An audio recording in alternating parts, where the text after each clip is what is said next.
Me, oh, God. About Ricky Williams. Ricky Williams, oh, God, Ricky Williams. Ah! What's your take on Ricky Williams? Ricky Williams, God. I want you to issue a memo that says I want all on-air sports staff to obsess over Ricky Williams. Yes, Mr. Reed. Ricky Williams. A blue ribbon effort on the part of Ricky Williams. I think on today's show, we're going to discuss Ricky Williams. Ricky Williams, God. And, Ricky Williams. Oh, man, I got my Ricky Williams poster here. I'm looking at it right now. Oh, I want to touch him.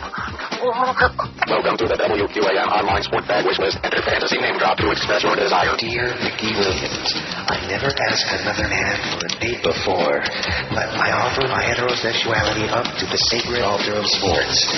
I still don't know who you are, but I hear your name dropped so often.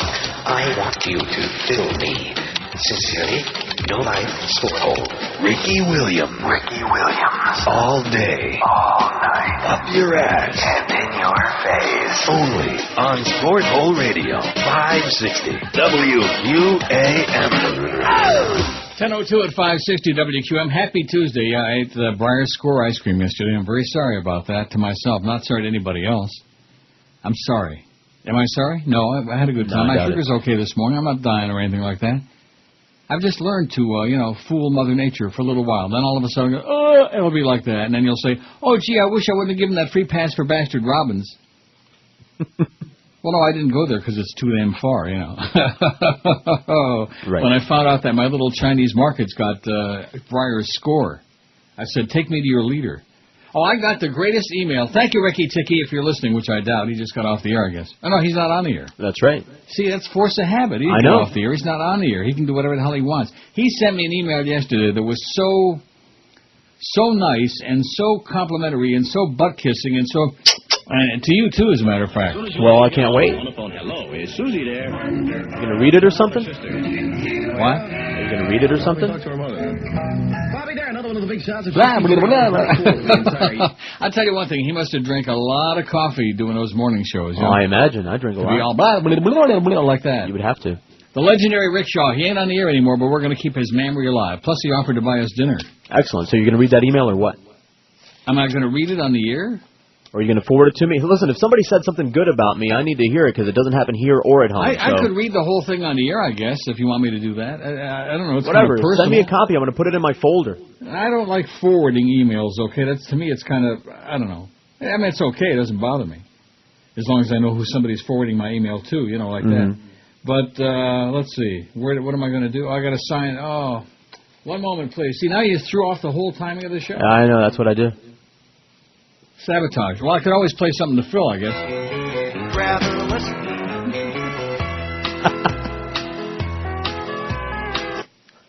Anyway, Let's see. Let me go to my mail here on my MySpace. We have 1,380 friends on there, by the way. Oh, there's Angie Cymbidium just sent something new. Well, thank you, Angie Cymbidium.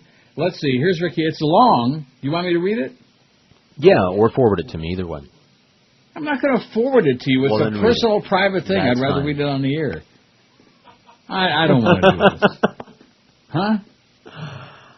Like I said. No, I'm not going to. It's just, there's nothing like mushy in there or anything, but it's just a private thing. It's a nice thing. And you want me to read it on the air. Okay, listen, I don't even know how to forward it to you. I know if I click, Neither at work nor at home does anyone say anything nice about me. So if Rick Shaw, the first DJ whose name I learned, said something nice about me, I want to hear it. Now that I'm on the other side of the fence, I'd like to invite you and a guest and George and his lady to join me and his wife for dinner at the venue of your choosing.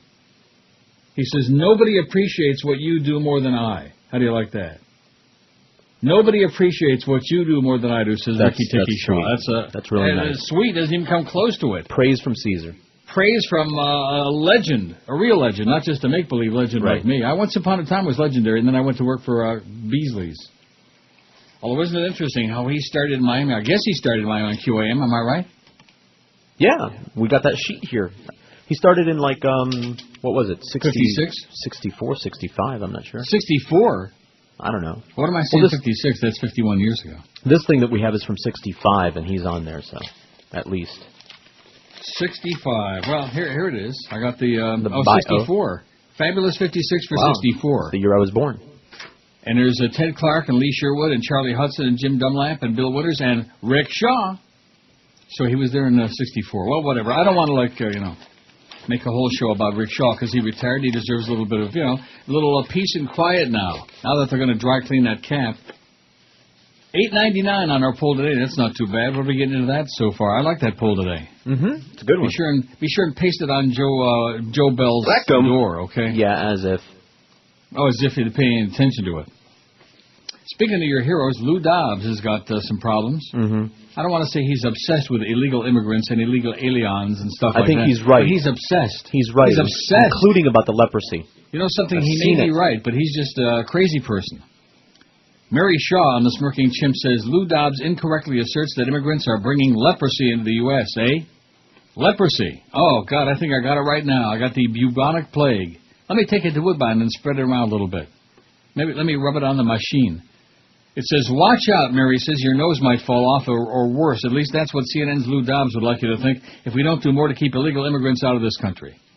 But seriously, first of all, I want to say up front that I don't hold a singular opinion on immigration. I hold several. It's too complex to issue an issue to simplify in the way that so many officials and pundits would like to. That said, I have a real problem with Lou Dobbs' recent erroneous assertion that immigrants are bringing leprosy into the U.S., eh? Who said anything about immigrants? I'm reading the article, okay? That's what Mary Shaw said. Now, if you want to editorialize and interject your own personal bigoted opinions in here, illegal you better aliens. Get back on your rubber raft and illegal head back for banana aliens. country. Dobbs' statement has been proven incorrect, but some people who haven't heard the truth will likely believe that they'll be exposed to leprosy because we don't have a fence to keep the brown people from spilling across the Rio Grande. I'm guessing that Dobbs isn't blaming any Canadians for the leprosy, she says. No leprosy here, eh? Will you shut up? Is Dobbs so short on real immigration reform arguments that he has to resort to twisting the medical facts he wants to know? And, of course, the answer is, hey, listen, he's obsessed. That's all I can tell you. They want us to find a way to reimburse them for back all those illegal aliens, man. From 200 years ago when they were slaves. And, of course, payback is a real bitch. You've heard that, I'm sure, many times. Well, I only have a mobile home. Yeah. A pit bull and a pinch of skull. Put a piece between your tongue and cheek. Between your cheeks. Here's what I gotta say. Down. Oh, all of a sudden it ends like that. Boy, this one is getting to the good part. Damn it, really? I hate when that happens, don't you? Yeah, I hate it a lot. Yeah, I bet you do. Miserable, hateful bastard. Okay, let's take a look at the poll result from yesterday. Thank you, Rick Shaw. Ricky Ticky. He's not just a legend, but he's a good guy. Yes, really great guy. See, people, because you listen to somebody on the air or watch them on TV, you think you know something about them, and you don't. You don't. People think I'm a miserable, hateful old bastard, and I'm a nasty, hateful, rotten, sarcastic, and of course that part is true. But I also have a warm spot. You're an old softy. Where it is. I am. I'm an old softy. And Rick Shaw turns out to be a great guy. Not that I ever thought he was a bastard or anything like that. I just, although Rick and Suds had their issues, didn't they? I don't know. I'll ask Suds. It was probably with Rick. Oh, it's always with Rick. You know how that is. Probably because they had the same name. Now, let's see if... I think I have the Ricky Ticky thing where he said something about... Oh, I know what he said. I'm tickled to death that Rick and Suds are on in the afternoon. They sound great. I think they found their niche there, and God bless. God bless. God bless America. Of course, Ricky had his legs crossed when he was saying that. He probably hates Rick Riley like poison, and, why should he be the only one to like him? That's right. I bet you even Suds don't like him anymore. Now, what is Rick Riley doing? Does Suds tell you when he comes in? We talked about it a while back, and he was doing some things, but not in a long time. We haven't spoken in a long time. He was doing some probably things. Knows. Well, what kind of an answer is that? He was doing some things. You heard about it. Somebody called and said that they were doing. He was doing like a stock market report on. A stock market report? Yeah. Yeah, stock this. Either on satellite radio or somewhere, some radio station somewhere. Who the hell is that? Huh? Pretty much. A wash. So you're going to find the guy on CNN right now? Is that Rob Hanrahan? I don't know. Well, I'll tell you, from a distance, he looks really smoking, baby. I'm telling you. From a distance. I see. Get a little closer, and it's like, he's just a guy. But from a distance, I thought they had some real hot number on there on CNN. And it's in Lake City, too. Battle against a massive blaze goes on in Florida today because he is absolutely pissed off. Florida is... Flaming. That's right, he's burned up. Anyway, 1,247 votes on yesterday's poll. I didn't like that poll at all. Do I really have to read all these names? Yes. Oh. All Which of them. TV mom would you have preferred as your own? I hate this poll. I like the one today, though. Samantha Stevens from Bewitched wins with 189. Marge Simpson from The Simpsons, 123. I don't want to read all these. This is not good. It's like reading the phone book, like Danny LeBastard reading his emails. See, let him read the emails on the air. I'm not reading no emails, unless it's, something really good. But like Rick Shaw, that was a private, personal thing. I read a couple sentences there, and he invites us all to dinner. You and your lady My friend. lady He didn't friend. say your wife. I know. I'm glad he said that. Morticia Adams from the Addams Family, 88. Peg Bundy, Married with Children, 82. I'm just going to read the first page. I'm not reading all the other ones. I just can't do it. June Cleaver, Leave It to Beaver, 49. Man, no, it'll kill a lot of time, and I get accused of that. Oh, all the old man wants to do is kill some time. No, yeah, right. Blow it out your ass. June Cleaver, Leave It to Beaver, 49. Katie Foreman, That 70s Show, a horrible show, 48, with that little screamer on it. Jill Taylor, Home Improvement, 47. So who's Ashton Kutcher? Who's he married to? I don't know. Yeah, you do. Demi Moore. Oh, Demi, that's married. it. Demi Moore. Did they get married? Demi Moore, who used to be Demi, yeah. I didn't know they got married. Or maybe not married. He's doing her. Knocking boots. That's it. Jill Taylor, Home Improvement, 47. Puss in Boots. Wilma Flintstone from the Flintstones, 44. Carmela Soprano from the Sopranos, 42. Lily Munster from the Munsters, 39. Lorelai Gilmore from the Gilmore Girls, 37. Laura Petrie from the Dick Van Dyke Show, 37. Who was the real Dyke on that show? And Elise Keaton from Family Ties, 37.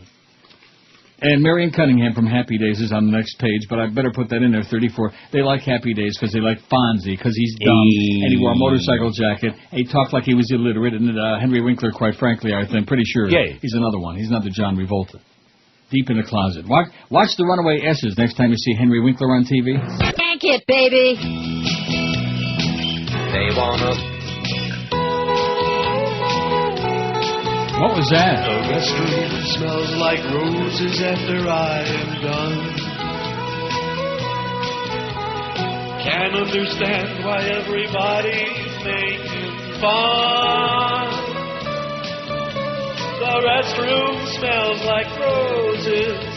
To me it seems okay. But I'm not the only one who used the restroom today. I was only in there for a few minutes. I always spray the Lysol when I am through. But now the word is out that I did it.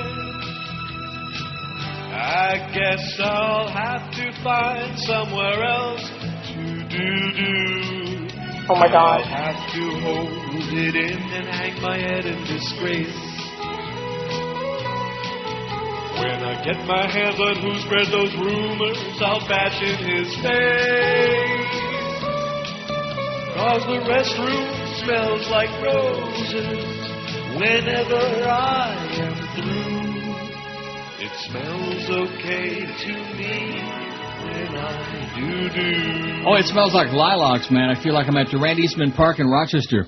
Oh, just inhale real deep and enjoy the aroma. Put you in a coma. So anyway, here's somebody who says, a fax. Did you listen to the beginning of Mandish's show yesterday? No, I did not. I don't listen to the radio. I don't listen. I could sit here. But instead I went and got my Briar Score ice cream. It was so good. Yesterday he talked about being at his son's graduation and being... Yeah. Cornholed all weekend? Something about being cornholed 15 hours. I think he means, I don't know what he means. Check it out, it says. Okay, I'll check it out. Not. Well, evidently he tickled somebody's fancy there. It was... all right. Fancy and he was having a good time doing it. It's that Michigan thing. Does his kid go to Michigan, Chris? Do we know? I believe one of them does or just graduated from there. Well, one would assume so, okay? Because it's in the family, It's legendary at Michigan. Michigan, the Wolverines. They suck. They make me sick. Well, it's just the way it is. I see Michigan State beat them in hockey again. But then again, who cares about hockey, especially in South Florida? Let's take a look at this poll. And by the way, I want to say several things. Okay. Which is good. Well, no, because we got all 4 hours. When the hell are the Marlins playing another day game like at 10 in the morning? Damn it. Damn them.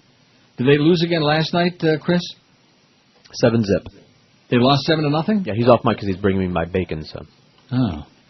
They lost again? Boy, they're on just like the Buffalo Sabres, man, they really stink. They make me sick. They had such a great regular season, and here in the playoffs, hopes are high, and everybody's all whipped up into a frenzy, and they stink the joint out. Ottawa, my ass. How depressing. How depressing to see the spokesman there, Brian B.M. Shuffer and Shuckatash is all I said of that game last night. Anyway, here's the poll for today. Now, what was I about to say about Joe Bell? You know, I was thinking about Joe Bell during that last break, and you know something? You know what I thought? What? Like yesterday, we both agreed. In fact, everybody agreed. Even my close personal friend Brandon agreed. Yesterday we had a really good show, and we did. And did we take any calls? No. No. Am I taking any calls today? No. I may never take another call, or maybe I will. You know, I'll do whatever the hell I want to do. See, I leave my options open. But we'll, you know, the show will be just fine. And you know, how many times have I reinvented myself over the years? About 30, See, man. that's the one thing that keeps me going, is that every now and then you have to reinvent the show, reinvent yourself, reinvent the way you do it. Mm-hmm. And like Rick Shaw says, nobody does what I do any better because nobody does what I do. And he's right about that. Mm-hmm. I do. Thanks again, Rick. Boy, that was some lick job. Man, oh man, I had to go and towel down after that. And I responded, but very weakly. And I mean, what I wrote back was just very insufficient. But how do you write back a message when you get something like that? I should frame that. I should save it, shouldn't I? Mm-hmm. And forward it. All right. All right. We'll discuss that before the show tomorrow. How I forward it to you. I'll do that. You'll like it. But it's not really about you. I understand that. But if Rick Shaw said anything nice, I want it. Let's hear it for George. He finally found a friend. Oh! No, but what I was thinking about Joe Bell is I survived 30 years in this market without him. Uh-huh. And I have a feeling I'll still be on the air in this market long after he's back picking his nose on Country Kiss or something like that. I could be wrong about that, but I just have that feeling. Anyway, here's the poll. Speaking of Joe Bell, I would listen to WQAM more often if. I like this poll.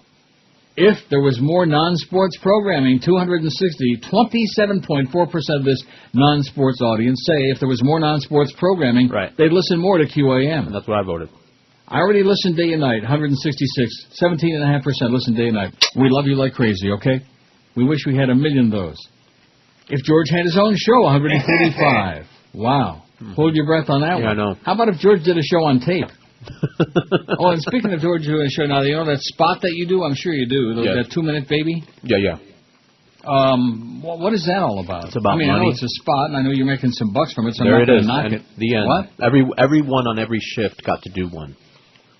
What do you mean by that? Every show has someone associated with that show doing one of those spots, morning, midday. Well, they sure wouldn't have me do it because it's about some stripper, hooker, or something like that. I don't know what it's about. About a resort, but yeah, that's close enough. I mean, the same kind of thing with some sultry babe on there. They don't want me to Roberts with some Christ's hungry sakes. chick. Yeah. If it was some sultry guy, like, Right. It would create a credibility gap. Yeah, well, I already have that because I work for Beasley Greed. I work for them, so I have a big credibility. I have a big gap. Anyway, if George had his own show, I'd listen more, 145. If Joyce died, 139. Oh, let's rejoice. Oh, we'd rejoice forever on that. Hallelujah. Oh, if there's a God, we're praying right now. We don't want to wish any ill on too many people, but in her case, we'll make a big exception. We hate you, Joyce.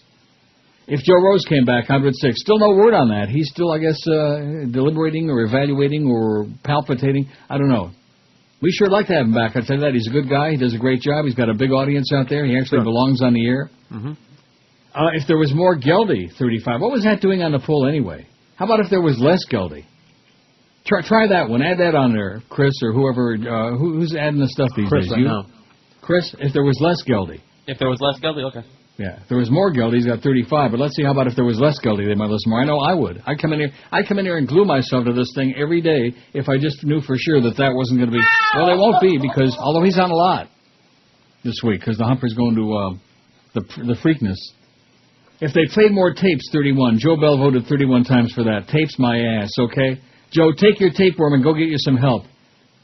If the ticket went off the air, only 25, 2.6%. So you see, they're talking a big game, like they're the. I don't think they're the competition at all when you come right down to it.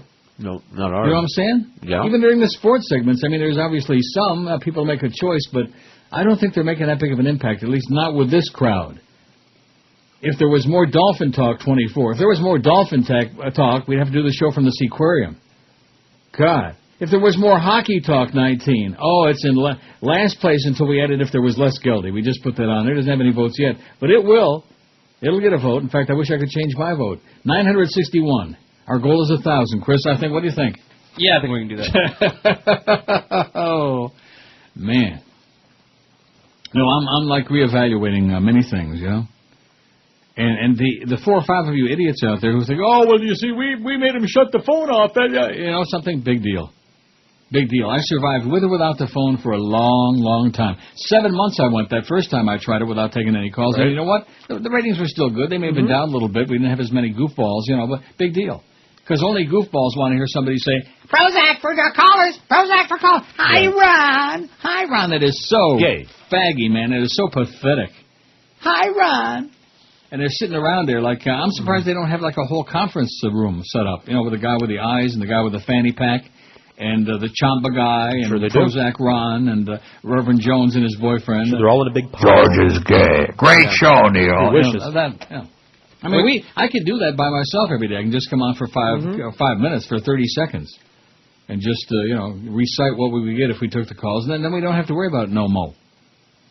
961 on the poll. That's pretty impressive, So somebody must still be listening, in spite of the fact that we aren't taking any calls, and in spite of the fact that Joe Bell don't really care about Just tell him to dummy up if he ever says anything to you about the show. Just say, hey, Joe, dummy up. This is the most disgusting program. I urge everyone to complain to this station.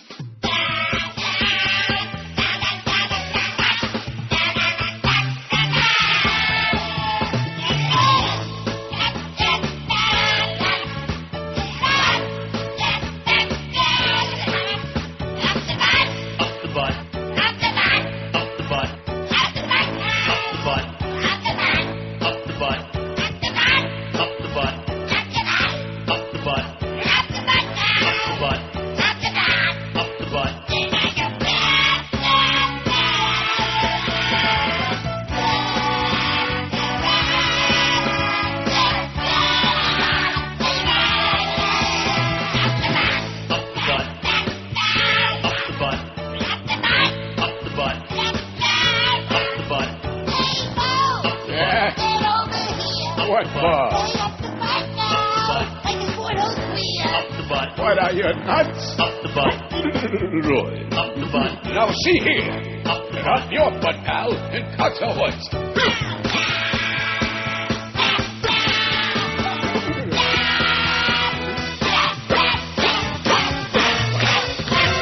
Up the butt. Oh, that sound, man. It gives you spilkies, even if you don't know what it means. Geldy will be on tomorrow for the Humper, because Humper's off to Baltimore for the Preakness. And then Geldy on Thursday at 5, and then, oh, boy. Although I notice it's the Power Hour with Mad Dog. I don't think Mad Dog is working with Geldy in that hour. Thank God. Friday also. And also Friday, Geldy. Oh, brother. But the good news on Friday is the Marlins are playing early at Tampa. Marlin game is at 6:40, so Geldy's only on from 5 to 6:05. Just an hour of that. Oh, man. Hour too much, though, if you ask me. Not personal, you understand. He never stole a freight train. He never, stabbed me through the heart or in the back, like Mifo. Now, there's a guy. There's a backstabber. Remember that song by the OJs, The Backstabbers? Sure do. They were singing about Mifo DeForest. 986 on the pool. Our goal is 1,000. We're going to have that by 11. So I think I'll call my cabbie and tell him, pick me up at 11 o'clock and my work will be done. My work is done. The Backstabbers. Oh, so many of those in this business. Like Keith Olbermann. Well, I lost all my respect for him. Hey, there's a lot of good stuff on there on MSNBC, but you watch it. In fact, since that Imus thing, I haven't watched him once. And I won't. Yeah. Aren't you being a little hard on Keith Olbermann? No, that's just the way I feel about it, okay? I'm not gonna justify the way I feel about life, the way I feel about people, Just like you and your feelings about people. I don't want to mention any particular ones. Right. But you know the ones I'm thinking of, some of them. Yeah, I know. You know what they do. I do know what they do. Oh. They smile on your face, then they stab you like Mifo in the back. And, of course, one thing about that Mifo I really can't stand. He's a... Indian killer. Yeah, that, too. Or they frown in your face and stab you in the front, just for fun, too. Yeah. Well, at least you can see it coming that way, anyway. An ailing... Excuse me, let me see if I can get through the first two words of this anyway. An aging heart patient who acknowledged being the head of the Genovese crime family in South Florida was sentenced yesterday in Miami to 14 years in the slammer on a federal racketeering charge. Let me ask you something, because I don't really... the levels are set on at least... Well, they're not set. On the mic, it's set. Do I come through too hot, Chris, on this thing, or should I crank it back, or what? You're coming through okay. Okay. Well, no, you understand what I'm saying, because it looks... I'm almost pinning... See, I'm a believer, like when you play music, crank it up, baby. Yeah. No, I'm serious. Even though stations have limiters, you know what a limiter is. It cranks the key. It's supposed to keep the level even, That's right. Like this. So it gets me lower. We got that. We have a lot of compression too. Yeah, let's compress it, baby, like that Rick Shaw stuff I was playing before. Oh, Man, he was a real puker, that Ricky Ticky. He's great. Anyway, Rinaldi Ray Ruggiero. You know what Ruggiero is translates to from Italian, don't you? Rogers? Rogers, that's correct. Ray Rogers. Rinaldi Ray Ruggiero, 73, was also ordered to serve 2 years of supervised release, pay a $25,000 fine, and forfeit $10,000 previously seized by the government, according to a statement from the U.S. Attorney for the Southern District of Florida. Ruggiero pleaded guilty in February to racketeering conspiracy and in a plea agreement acknowledged being a boss of the New York-based mafia family, the Genovese crime family. I mean, they're no Corleone family, but then again, who the hell is? Court documents show his recommended Ruggiero serve a sentence in a facility where he can get special medical treatment. Documents Ruggiero submitted to the court showed he had a series of heart attacks over the past 3 decades and suffers from high blood pressure and diabetes. Oh, that sounds familiar. High blood pressure and diabetes. You know what that means? That's fat. That's where that's at. Right. Don't get fat. All my good friends out there in Radio Land, do not get fat. I mean, some of you already are. It's too late. I don't know what to tell you. We'll bring you flowers.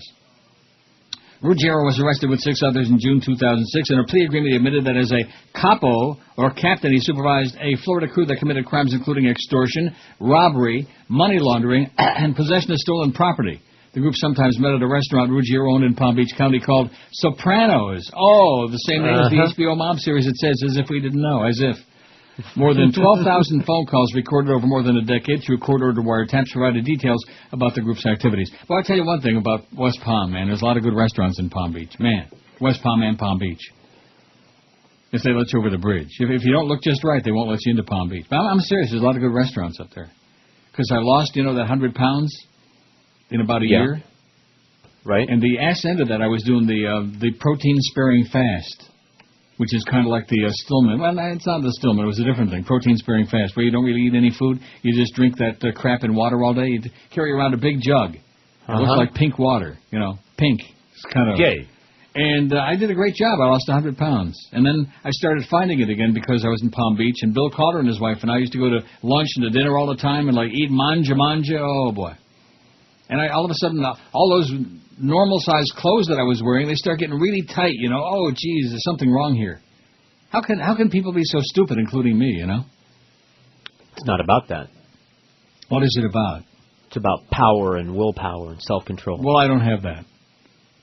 Some days I do. Now, I don't want to say I'm a total failure in May. It's only the 15th of May, and 4 days I failed. So 11 days I did good, and 4 days I failed. And one of the 4 days I failed was just a Snickers bar. Does that count? Yes. You've got to kiss a Snickers good morning, man.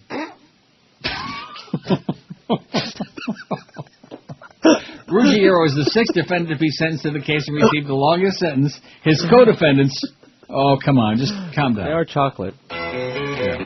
His co-defendants received sentences ranging from about 3.5 to 8 years after pleading guilty to one count of racketeering conspiracy. The remaining defendant awaiting sentencing is 97-year-old Albert the Old Man Facciano. See, you've been calling me the old man. I'm only 64. This guy's 97. Whoa. If you call him the old man, first you get bada-bing like that, and then he'll say, yeah, you're right.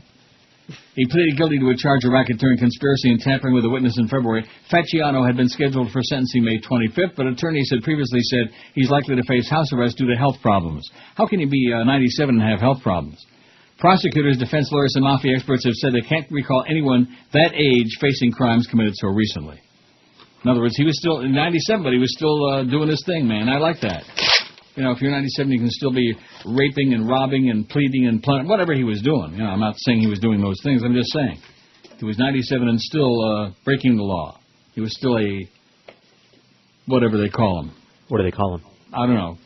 Criminal. Or they call him that. $9.95 on the poll. When we come back after the break, we're going to top 1,000 on the poll. They want us to find a way. And I can't wait for that. I'm going to just play that all day, every day. Just that part, just right up to the post. Double dog dare you. Although Ricky Ticky says he can, match me hitting the post on the talk-ups. Yeah, that's what you think, Ricky Ticky. Ricky didn't do talk-ups, he did puke-ups. Blah, blah, blah, blah, like that. Just kidding, Rick. Just relax. $9.99. You better get into that break because you sure don't want to be there when you go over that 1,000 mark. Keep up all their inquiries until they expose all the secrecies. Still they're not hearing what they want to hear, 'cause no one talks while under oath in there. Is it true the FBI knew about the threats? Did CIA make judgments that they now regret? Yes. Faulty anti-terrorism policies We just need more answers from the man who's key. We need to know. We need to know. What Bush knew about 911. We need to know. We need to know. We need to know. What Bush knew about 911. We need to know. 16 before 11 at 560 WQAM. Happy Tuesday, May 15th. El Quince de Mayo. So what is the big deal on El Cinco de Mayo? I know it's a Mexican holiday, but what's the big simus? Mexican independence. That's when the Indians rose up against the white folks, overthrew them, and now you have what you see now. Oh, what you see now, a mess. I see a whole bunch of people that want out of there, man. They're like digging holes in the ground and tunnels and climbing fences. And let me out of here, man. It's kind of like people in Florida. I know they're coming in. Like it said, Broward's going to increase by 400,000 people, but I'll be dead by then, whatever it said. You know, whenever that happens, I'll be dead. A waitress testifying Monday in music producer Phil Spector's murder trial. Remember Phil Spector in The Wall of Sound? Do you have Be My Baby by the Ronettes? God, I love that song. I hate Phil Spector. He killed my girl. That isn't what I just asked. I said, do you have Be My Baby by the Ronettes? My... Huh, you got it? I'm going to find it. A waitress testifying yesterday, music producer Phil Spector's murder trial, described him as fatherly, but also said he once escorted her and a friend out of his mansion while carrying a rifle or a shotgun. Oh, Shotgun, I do like that, too, by Edwin Walker. Wasn't it Edwin Walker did the Shotgun? I'll find it. Oh, it's the Ronettes. It's Phil Spector's Wall of Sound. Junior Walker in the All-Stars. Who did I say? I don't know. Edwin Walker. Edwin Walker was 25 miles. Well, Junior Walker in the All-Stars. How could I not know that? That's because I'm getting old and feeble. I'm a simpleton. I'm a silly old coot. There it is. Shotgun. Little Shotgun. Junior Walker in the All-Stars. Kathy Sullivan testified she initially thought it was silly for Spector to walk into a car with a gun and that he looked like the cartoon character Elmer Fudd when he came downstairs with a weapon while wearing plaid. He said, I thought Putty Cat. And she thought it was the spokesman. She says, where's the rest of the senators? In Ottawa, eh? Well, I'm telling you, I'm so depressed about those Buffalo Sabres, man. They really stunk the joint out. They're about as dangerous as a dead man. She said she had told investigators it was the funniest picture in the whole wide world, but she also testified that once she and her friend drove away, she remarked, I'm so glad we're out of there. Like the Mexicans say when they get across the border. I'm so glad we're out of there. Spector, 67, is accused of murdering actress Lana Clarkson in the foyer of his mansion. I always say foyer, and I'm sure that that's the correct English pronunciation, but obviously it should be foyer, because it's a French word, is it not? You're right on both counts, but I say foyer also. Then so does everybody. For your father, for your father. For your foyer? For your foyer, for your foyer. I like that. It's kind of cute. And Enzo, the baker. Clarkson died of a gunshot through the mouth. Oh, I guess he was making sounds with his mouth when that happened. In the early hours of February 3rd, 2003, Spector's defense claims she shot herself. 4 other women have testified Spector threatened them with guns before Clarkson's death. It's like saying somebody shot the dog. No, it was a suicide. Right. Same thing. Sack of crap. Sullivan, a server at one of Spector's favorite restaurants, testified that in 97 or 98, she and another waitress named Susan. Oh, the Buckinghams and Susan. I do like that. Susan, you've been really losing. Who had become friends with Spector, took pizza and wine to his home and spent the night there in separate rooms. Oh, there it is. You got them all, man. I got it. You got them. All the hits all the time, with or without our friend Ricky. Susan, I think you're really losing. You're cruising for a bruising, Susan. She said the next morning as they were about to depart, Spector left them in the foyer and returned carrying a long gun. Sullivan said she asked Spector what the weapon was for. He said, protection, she testified. Sullivan said that Spector kept the gun pointed down as he walked them to Susan's car and that she never felt threatened by him, but she and Susan were both very shocked by it and just said, what was that?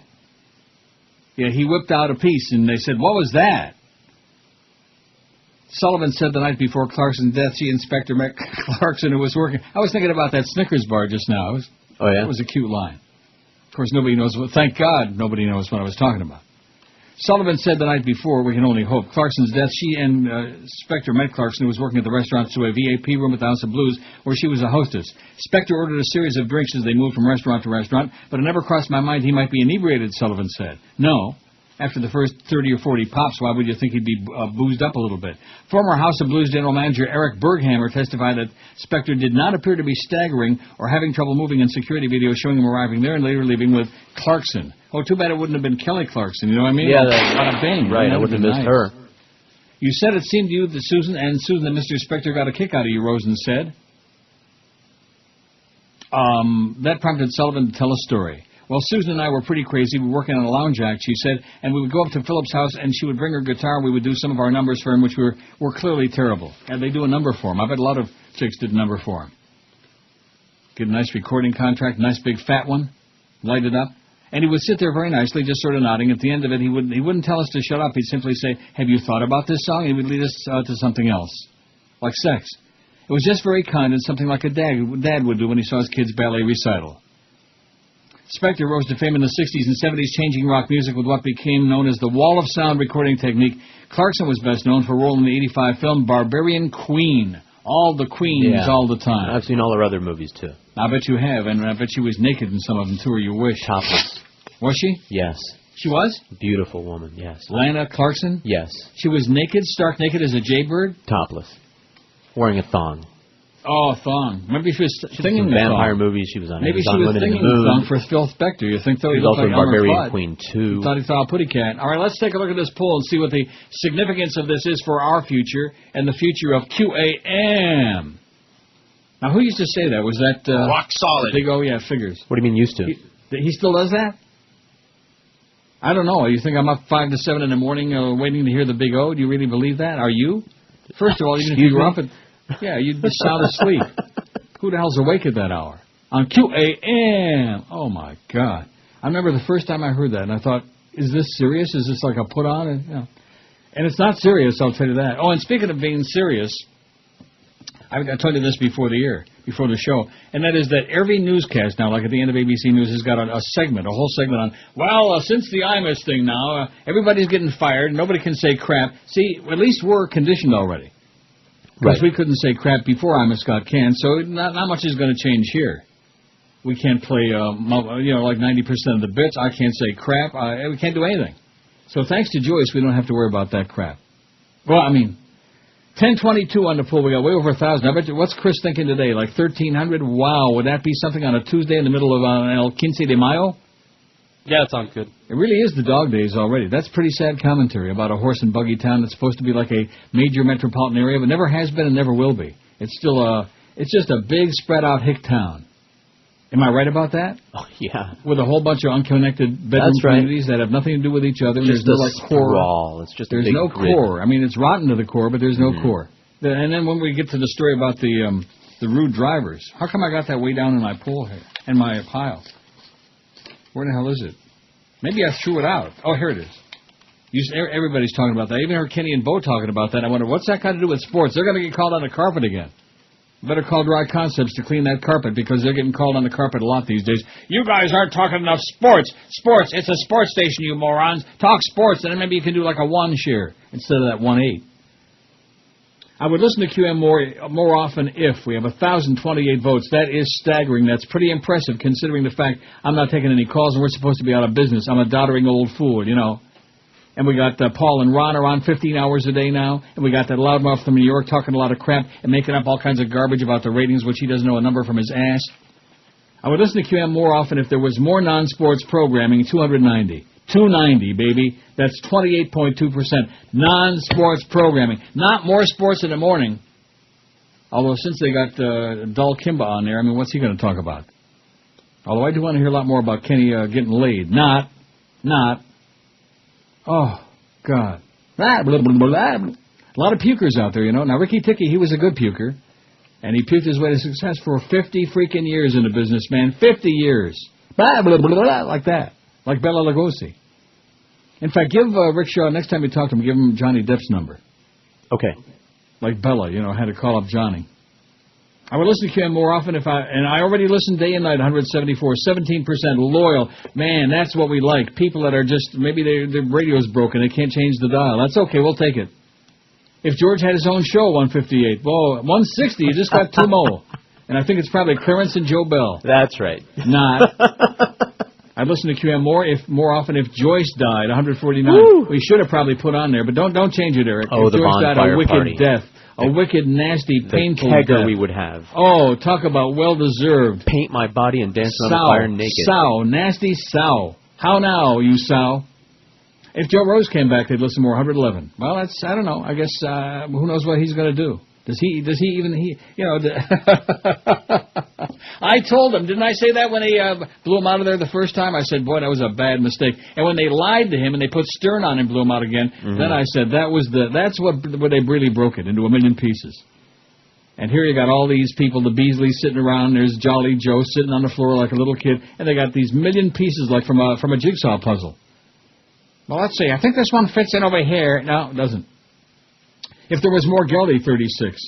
If they played more tapes, 32. If the ticket went off the air, look how many that's got. About 30, man. Only 2.8%. They're small potatoes, man. They like to think that they got something going. They do. It's crap. That's what they got going. If there was more hockey talk, 25. If there was more dolphin talk, 24. How do you like that? And like I said, if there was more dolphin talk, we'd be drowning in a sea of jockstraps. And if there was less Geldy, finally got a vote. Just somebody taking a cheap shot at my good close friend, Geldy. He ain't too happy about it. Should have a lot of votes for that. 1039 on the pool, 1,039. I think 13's the number today. And maybe way more than that. Maybe 45,000, Chris. Shoot for the moon, man. Go for it. Okay. I think George is going to read the... now, you really want me to forward that to you? Well, we'll do that before the show tomorrow. I really would. Thank you. I'll forward it to you, and you can read it, and you can weep. You say, oh, what a good guy. I'll frame it, put it in my scrapbook. Hey, there's some people who still like us, okay? Not too many. And you want to know one of the reasons there aren't too many? It's a secret. That's right. That should be our theme song. Listen, the Beatles, do you want to know a secret? In fact, I could be wrong. No more Chinese jokes. Those guys got canned with a Chinese joke. Let me see that 64 QM official music survey. Oh, I Want to Hold Your Hand was number one with the Beatles. But that's around the time of that. Listen, do you want to know a secret? That's not a good song, by the way. You got it? Dude. What? Yeah, you don't have Do You Want to Know a Secret by the Beatles? How could you not have that? Of course I have it. Somewhere in here. Well, why don't you hop on it, man? Pretty Woman, Roy Orbison was number 2. She Loves You by the Beatles was number 3. Good Night, My Love by Ray Peterson. I Get Around by the Beach Boys was 5. Suspicion by Terry Stafford. In retrospect, this might not have set the world on fire, but it was better than anything else going on. Do you want to know a secret? Viva Las Vegas by Elvis. I like the version by Bob Lincoln better. All Your Heart by... I can't read that. It's the Chanels. All Your Heart. I never even heard that. Hard Day's Night by the Beatles. Wow. And She's Not There by the Zombies. So I like that. The Zombies. I do like the Zombies. In fact, I like that catalog, the Abercrombie and Zombie. That's my favorite. Jan and Dean, Dead Man's Curve. Watch out for Dead Man's Curve. Wasn't that interesting? And then all of a sudden, which one was it? Was it Jan Berry? Got into that big car wreck in his Corvette, and he turned into like a vegetable. And he's dead now, I think. One of them is dead. Where Did Our Love Go by the Supremes. GTO by Ronnie the Daytonas. Little GTO. Standing There by the Beatles. Boy, the Beatles were all over the place, man. They were in your nose, in your rectum, in your bedroom, in your toilet. The games are here. Sports Radio 560. QAM. This is the Neil Rogers Show. This is your brain. Any questions? Hello, operator. Give me the number for 911. This woman has to be got to a hospital. A hospital? What is it? It's a big building with patients. That's not important right now. Do I have SARS? It's the latest in fright. I was traveling far, flew out of Beijing last night. Calling Dr. Howard, Dr. Calling Dr. Howard. Am I infected or the next one selected? Am I at risk? Do I need a face mask with SARS? Brain has gone. It's medically impossible. I don't know what it is, and some people are dead. It started in Asia. I hope it doesn't enter my head. He's a sick man. This is where sick people come. I'm having chest pain. Where's the defibrillator? There. This thing pays for itself. Do I have SARS? It's the latest in fright. I was traveling far, flew out of Beijing last night. Well, we're safe for now. Thank goodness we're in a bowling alley. Do I have SARS? Call 911! No, you got the wrong number. Do I have SARS? It's 11:02 at 560 WQAM. That's why I can't come back to the studio, because Miguel wants me quarantined, and also George Corso, the make-believe engineer. Right. Quarantine. Remember those days? How many summers ago was that? Like, this will be 3 years this year, I think? Okay. 3 years ago this summer when they had the big SARS epidemic, especially in Toronto, eh? Oh, geez, wash those hands. Scrub them. So somebody, one of our well-meaning, I guess, listeners out there, or somebody who's got way too much time on his life, on his hand, he sends me the transcript of a Rush Limbaugh thing about rescuing a turtle on a golf course down in Palm Beach or something yesterday. Do you really think I'm going to read this? No, I only sent it to you because of their comment up at the top there. Yeah, I'll get to that in a second. I understand. I agree with that. Big deal about Rush's turtle. I just thinking, but the thing about how he rescued this turtle from these birds, oh my God! And the turtle was going to lay its eggs, and the bird wanted to eat the eggs, and bada beep, bada boop, bada ba. But the interesting part about here is he picked up the turtle and it got scared. Its head was bopping in and out. And of course, I'm one of those guys who always. That's my fascination with turtles. I like seeing those heads pop in and out. You know, like that.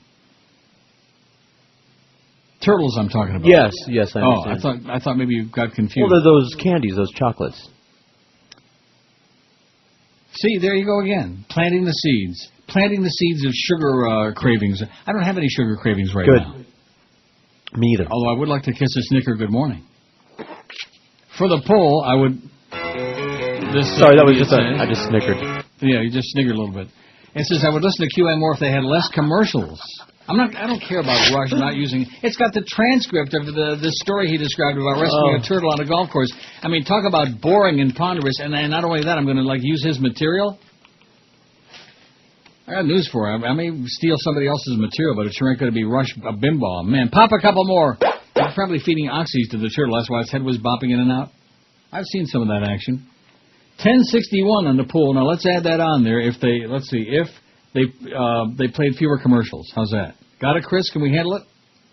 He's got it. Of course, they won't have to worry about that pretty soon if Jolly Joe continues knocking those numbers down to the ones. You don't have to worry about hearing too many commercials. How about $1 a holler? What do you say, huh? How about 50 cents? All right. 50 cents. 1,063 votes. Boy, we're going to have 1,100 by the bottom of this hour, and boy, we're going to be dangerous on this poll action today. And this is not one I don't understand. I guess it's just a good poll. It's very topical. It's very timely. It comes at a time when people are wondering, how soon before we start playing those Hungarian mazurkas on the air? How soon before Rick Shaw starts working on the mornings on this station? Boy, I'd sure like to be. Wouldn't that be great to follow him? Doing all those talk-ups, it would be great. And then he and I could do a crossover there at 10 o'clock. Once. Now, that whole idea with the crossover. Wasn't that Clarence's idea, me and the Humper doing a crossover? Yes. And like Chris said, it degenerated into a thing where I did all the talking. Because he was so exhausted by the time 10 o'clock came around, having to get up like at 4 in the morning. When you weigh 800 pounds and you have to crawl out and get your fat ass out of bed at 4 in the morning, and you have to do a morning show, by 10 o'clock you can barely breathe. You know what I'm saying? You can barely even move. Well, you can probably have a big movement, but that's about it. Yeah. Well, you know what I'm talking about. I do. So that crossover idea was not a good idea. Plus, he always had issues. Well, Hank's got to go do this for ESPN. Well, excuse me. Let me know when you're ready. Whenever you need me, I'll be here. Because I'm not going anywhere except to Woodbine. 1,070 votes. I would listen to QM more often if there was more non-sports programming, and even 328%, Jolly Joe, if there was more non-sports programming. Give me the ball, give me the ball, give me the balls. God, I already listened day and night, 182. People who are just glued to this station, who just loves us, 17%. If George had his own show, 170. That's what they say now, but boy, if you had your own show, man, they'd be ripping you in the ass. Yeah, whatever. Wouldn't they? Some. And some would say, boy, that George is really great. Well, you'll get plenty of chance to hear him very soon. It's almost June, which is very soon. And then that summer schedule starts. And the best part of the whole deal is we wouldn't let him put the tape thing in there Monday, Wednesday, and Friday. Wasn't that pretty... and little did Norma or I ever realize at that point that we were going to be involved with a guy like this who's so tape-intensive, who's got this love affair with tape. He's got the tapeworm. That's what happens when you have a tapeworm. You eat and you balloon up like a big fat cow, and that's Jolly Joe's role in life, is he's got that tapeworm problem. Maybe they got some medicine for that. I'd listen to QM more often if Joyce died, 151. Then we could have some fun, or at least, cut an occasional little cheese, just a little bit. Although I think yesterday we had some near accidents, didn't we? Yeah, there were some close calls. Oh, well, close to farts, but not real ones. Right. Just close. If Joe Rose came back, they'd listen more, 115. If there was more Geldy, 36. Oh, good golly, what are you people thinking about? If they played more tapes, 33. If the ticket went off the air, it's still stuck there. About 30, man. Yeah, they're non-factor. They sit around there and they're patting each other on the back. You know, Stugatz and all the little kids over there, they're overgrown children, and they're talking themselves into a big game, and they got squat. If there was more hockey talk, 25. And by the way, if having the Dolphin games, I don't think it's that big of a deal anymore. But if it doesn't mean anything, then what was Joe Feinberg acting like an overgrown child? Remember that? Oh, the Dolphin organization doesn't care about our business. Yeah, so grow up already. Nothing worse than a spoiled rich guy, you know, or a guy that's got a rich daddy who's spoiled and rich. They'd listen more if there was more hockey talk, 25. How about those Sabres? Speaking of fart sounds. If there was more Dolphin talk, 24. If there was less Geldy, 3. And if they played fewer commercials, it's only got 2 so far, but it just went on there. I have a feeling that one it's still not just 2 out of 1076. Maybe that's just an ugly rumor, you know. Because there's one thing we want to do is we want to make a lot of money, okay? We want to make a lot of money here. That's Joe Bell. Okay, Miami tops rude drivers list for the second year in a row. New York, Boston, L.A. not far behind.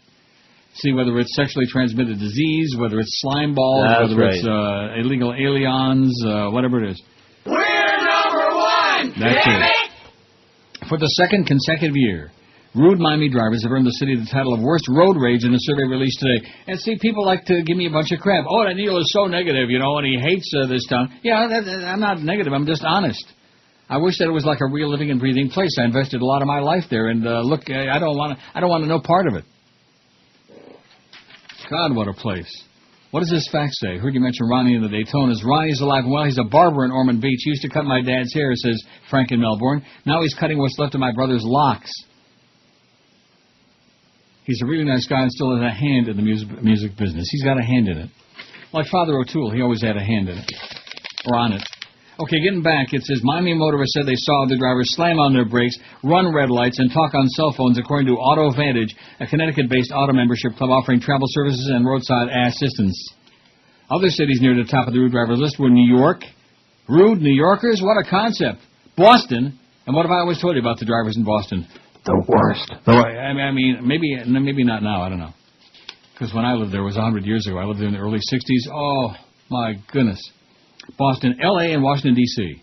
South Miami resident Eric Pinto told the Associated Press he's probably seen every bad driving habit on Miami's roads. You don't want to know what I've seen, Pinto said. I've seen everything. I'm from L.A., and we don't see the crazy drivers that you see here. The most courteous drivers can be found in Portland, Oregon, Pittsburgh, the Seattle-Tacoma area, San Luis, and Dallas-Fort Worth, the survey found. Well, who the hell wants to live in Pittsburgh? God. Not me. Although Portland sounds nice. Me. Yeah, Portland sounds okay. Or Seattle. Sure, I got a niece in Portland. Yeah. She could probably, pretend she's a niece anyway. Oh, how old is she? Jesus Christ. She's an adult, but she's a niece, for crying out loud. Well, what does that mean? What are you getting so emotional about? Oh, you're making perverted jokes about my niece. I didn't make it. Chris, did I say anything perverted? I said you could always pretend she was your niece. Yeah, that's true. How old is she? 20-something. Well, so what's wrong with that? Nothing. Is she married? No. Well, is she a lesbian or something? She's a born-again Christian. Oh, my God. Like I said, stay the hell away from that. She's a sweetheart. Tain't what you think she is. I love her dearly. Do you really? Yes, I do. Well, how do you interplay with her? We avoid the issue. We all know where we stand on particular subjects, and just like No, I'm not asking that. But I mean, if she's in up there, how the hell do you talk to her on the phone or stuff? Yeah, email and whatnot. But that means you don't see her though. Correct. Well, maybe she's a hateful born again bitch. You don't know. No. Well, let's hope not. I'm not knocking your relatives. You understand that? I do understand. You already got that mother, you know. I know, yeah. Not her all you want. Can I please finish this? Please, No. This is very important. This is what they're all talking about at the water cooler. Is this a bulletin, you know? Miami drivers are the rudest. Like anybody would know that? Portland drivers were the least likely to see other motorists tailgating on the roadways, and St. Louis motorists were least likely to swear at another driver. Minneapolis-St. Paul was rated the most courteous last year, but fell to number 12 this year. Well, the most frequent cause of road rage cited in the survey was impatient motorists. That's me. I have no patience, man. It's a good thing I'm not a doctor. I'd be out of business because I have no patience. Drivers also said road rage can stem from poor driving in fast lanes and driving while stressed, frustrated, or angry. There's nothing worse than somebody pulling up next to you down there and looking at you going like that. That is not a good sign. The best piece of advice is to take a deep breath, slow down, be aware and careful, Auto Vantage spokesman Todd Smith said. He said the aim of the survey is to increase drivers' safety across the nation. Right. not just to embarrass people who live in South Florida. More than 2,500 drivers who regularly commute in 25 major metropolitan areas were asked to rate road rage and rude driving in telephone surveys. And here's the 25 worst, rudest drivers on the road.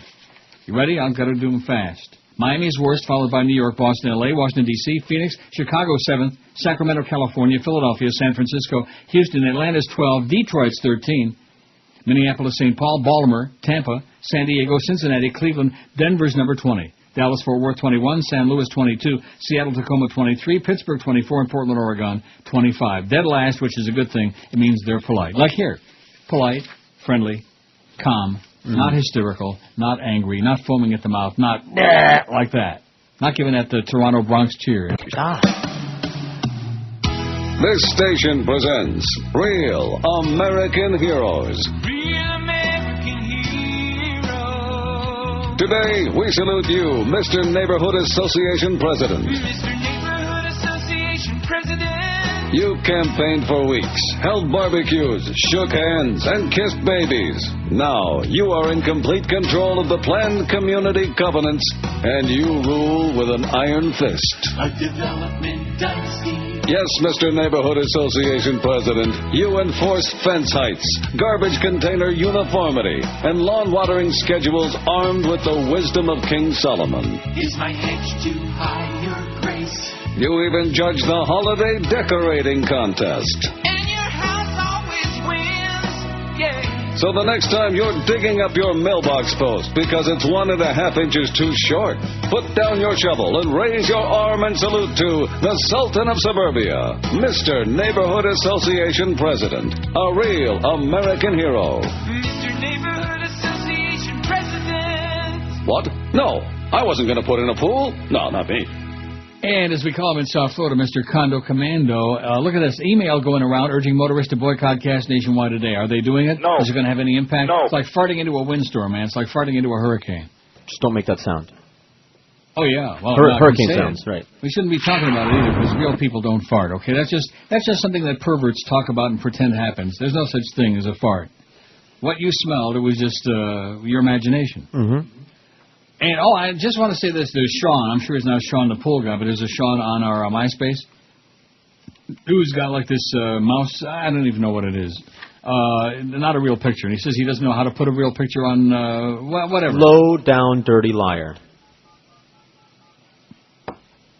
See, you're messing with my informant here. This guy sends me a lot of good stories here, and I use them all. It's the same process to put a real picture on there as a fake I picture. don't care. I don't need to see his picture. All I know is that he's at least sends me a lot of good stuff that I don't have time. Do you think I got like 80 hours in a day to go through? I'm just saying that's a skeevy lie.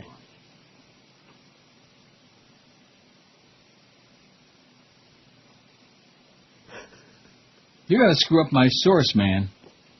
My source for a lot of tourists. He sent some good stuff. And I just wanted to thank him, that's all, because he said I made some crack about that yesterday about no picture. And the fact, remember, he sent the rickshaw thing, too, after Brandon sent it a couple of times? Yes.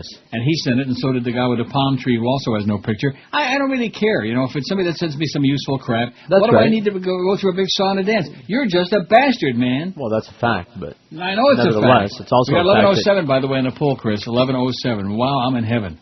And the bread is unleavened. Wonder how Sid Levin's doing. I better call him up one Sid Levin? No, not Sid Levin. Sid Levin. Sid the Kid. Actually, it's 11:11. Is he unlevin? Actually, it's 11:21. Don't try to turn the clock back, okay? Once you're making a little bit of progress, don't treat me moving a hand back. I got 11:11. I see it on there. Just relax. 151 what? 151 what? Yeah, 159. Oh, we're over. See ya.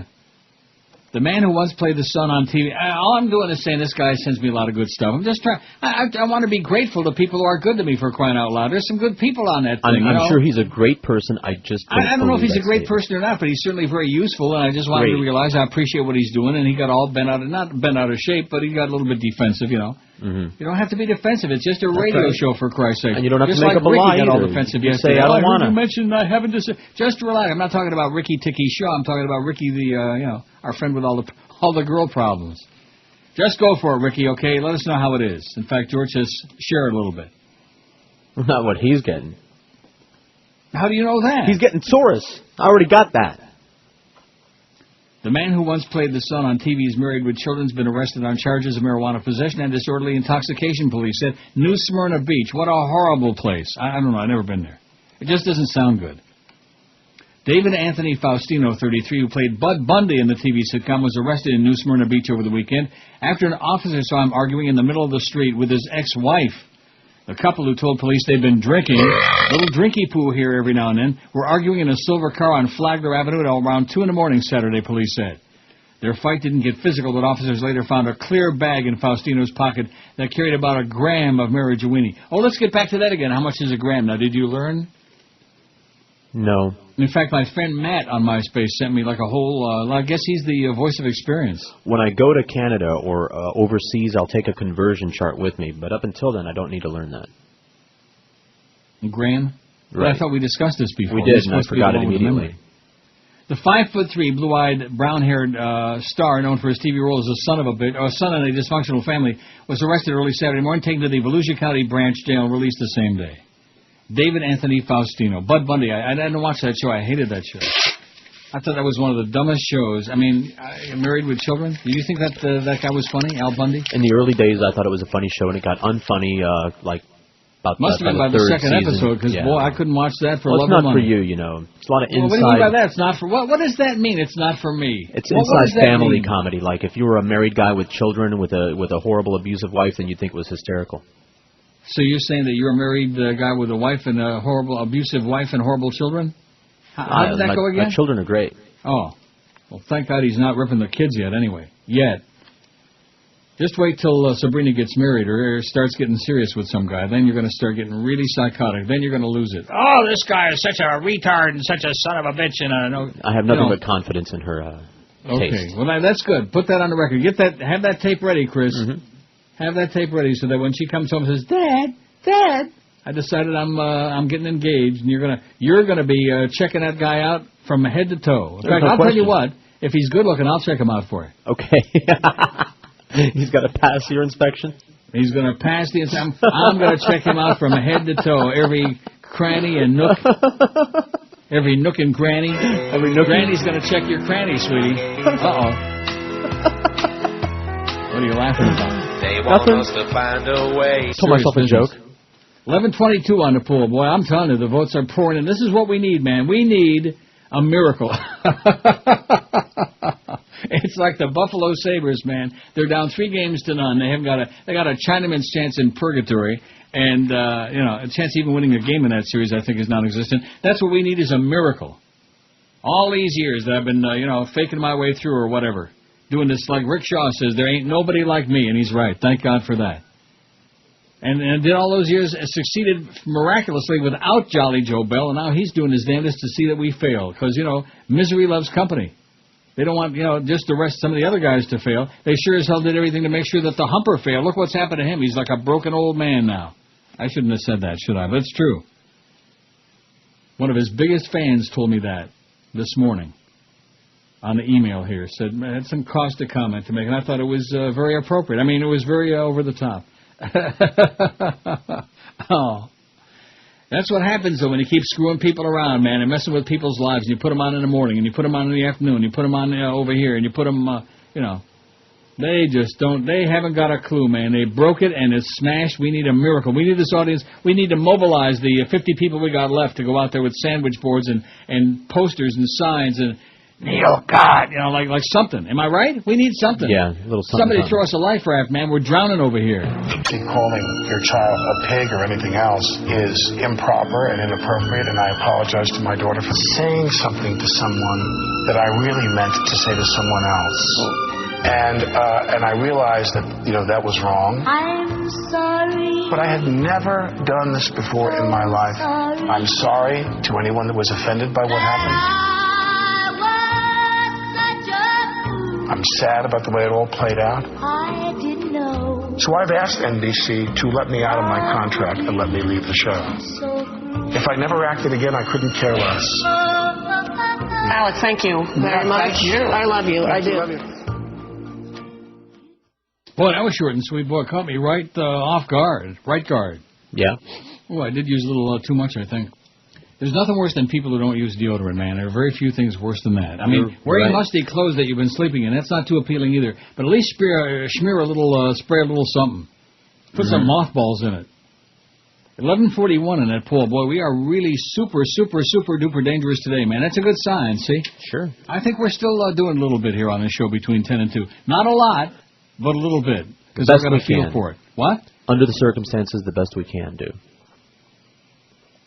I think that sums it up very well. Under the tremendous limitations, under the unbelievable duress, all these under Joyce's duress. And you know something? Speaking of smell, I bet you there's some real bad aroma under Joyce's duress. Why would you take us there? Because it's almost lunchtime. I'm trying to help with your diet. Trying to help people who are trying to lose some weight. That'll make you lose your appetite, thinking about what's under Joyce's duress. Here's a fax from one of our regular chronic faxers who says, it seems to me that whoever decides on the programming must F it up on purpose so they can pretend to fix it. I can't find any other explanation for what goes on at QAM. You are absolutely correct, sir. It says, I could fix all the programming problems, increase listening audience in 1 week, and the only experience I have beside listening is knowing Kenny Bernstein since we were kids. In other words, I have no experience. Who's Kenny Bernstein? The Power Promotions guy, one of the Power Promotions guys. Is he? Yeah. He's the only one I know. We have a Jew working there? Apparently, yeah. Couple. Wow. At Power 96, we have a Jew over there. Boy, no wonder Matty Bell had to go. Tony the Tiger's a Jew. He is? Sure. Tony the Tiger is Jewish? Sure. And gay. Oh, I didn't say that. Did you say that? I didn't say that. Why would I say that? I don't know. I don't know anything about him. Has he got a wife?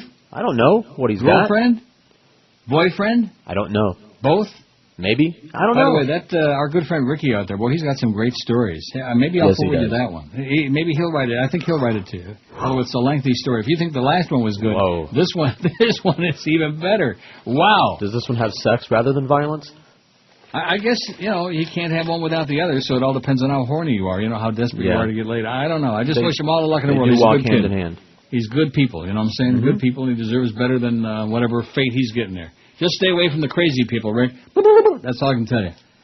1,143 votes. I would listen to QM more often if there was more non-sports programming. 317, almost 28%.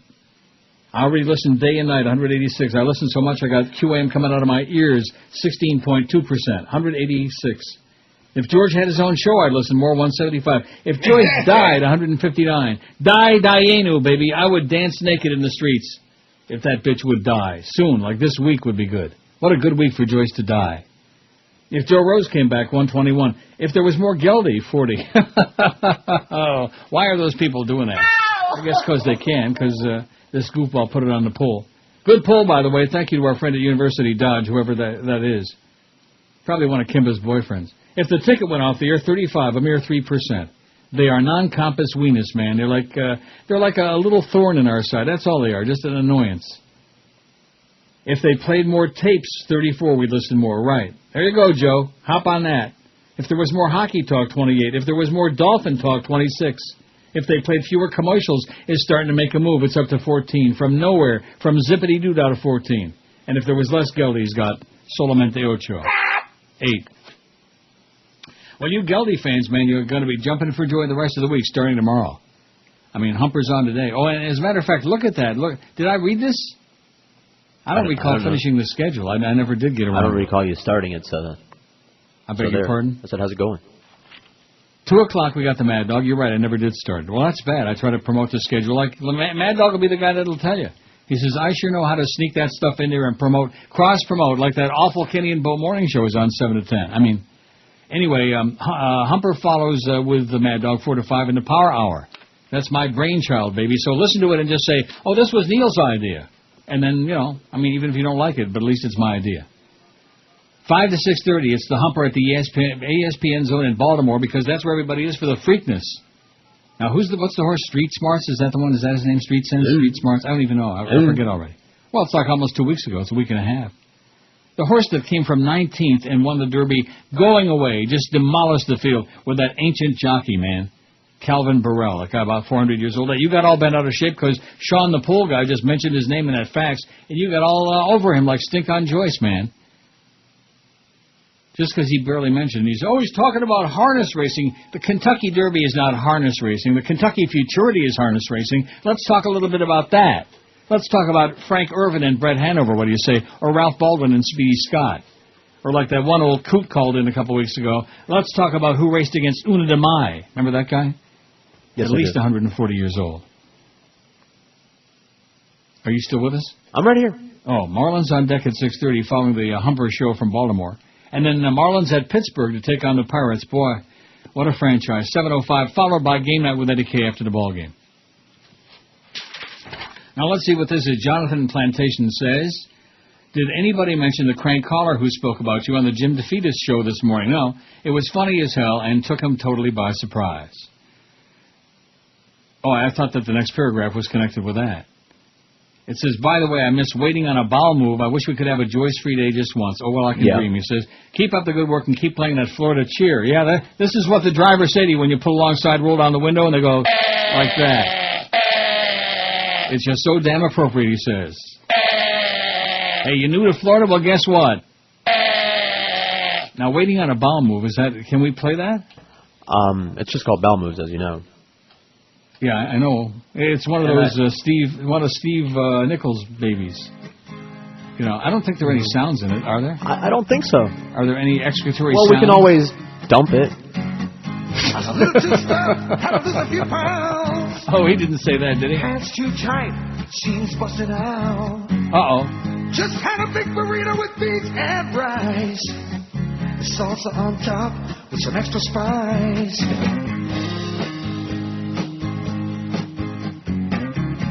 Lots of extra spice. Out there in the bathroom where the air gets heavy. Sat on a cold seat, thought I was ready. Working on crosswords and reading the news. Working on a bowel move. Trying to move some facts upside through food. Working on a bowel move. And it was taking time. I think you're okay. I think this is kosher all the way through. I think so. It's squeaky clean. Well, I'm holding my breath, though. Some last night trying to make some thunder. How long would it take? I sat and wondered. Started reading a magazine from 1962. Yet I'm waiting on a bowel move. 'Cause I'm all bound up from cheese that's turned to glue. Praying for a bowel move. And I'm out of paper again. That's correct. Bowel move.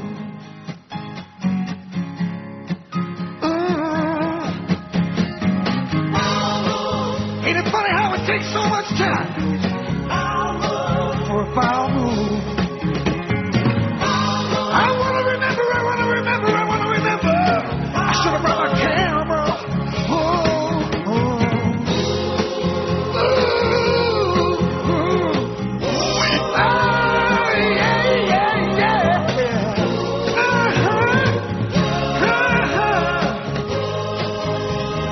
Boy, thank you, Jonathan and Plantation. We actually found another bit we can play. Let's hear it. Wow. Little bowel move action, or not too much, thank goodness. Put that on that short list of things we can play. Oh, yeah. How many are there that we can actually still play? About 30, man. And I think that might be an example. Maybe stretching it just a wee bit. 20 before noon at 560 WQAM.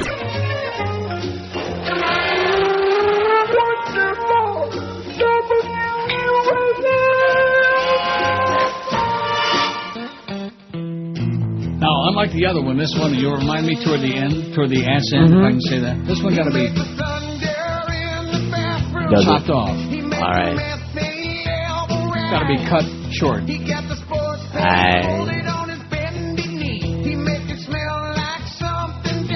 The rolling at the ass end. Where else would it be? Rectum.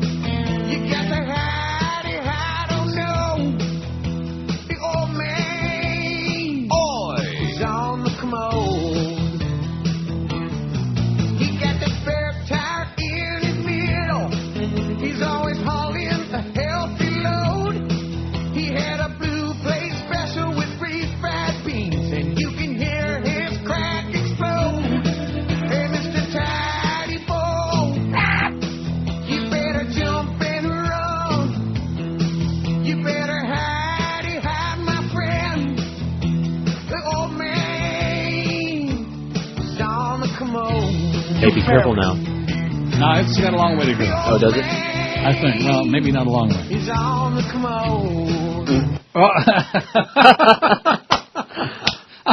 Well, what was that? Excuse me, that was me squeaking on this leather chair here. I'm wearing leather pants on a leather chair. See, I auditioned that. Let's do an audition during the break, just to make sure that there wouldn't be no surprise. And you know what? There still is a surprise. Here's another surprise. It's Surprise Tuesday on QAM. It's a freaking secret, folks. They want us to find a way. Oh, I never forget as long as I live. The guy that called in and said that the people in the office were doing cartwheels and swooning when they heard me playing a bit of this last week. Remember that? Like we were in the studio here. No, you weren't. You trust me, believe me. You know that it just ain't worth it. Maybe someday, maybe one day, if I win the lotto, the lotto tomorrow night's $13 million. So here's my promise, okay? If I win the lotto tomorrow night, Thursday I'm going to play this in its entirety from start to finish until you dump it and they come in and shut the thing off. I ain't dumping nothing. Well, Chris will. Chris needs the paycheck, man. He's got those children to support he's going to be having someday. Share the lotto and I won't drop it. I beg your pardon? Share some of the winnings and I won't drop it. In other words, he can be bribed. For the right price, he'll do anything. He'll let anything on the air. He doesn't care. 1,175 votes on that poll. If there were fewer commercials, it's up to 19 now. I just mentioned that in passing. I'm not saying we got too many commercials. Certainly not on this show, because it's in my contract. If it wasn't in the contract, it'd be running 40 minutes an hour. Right.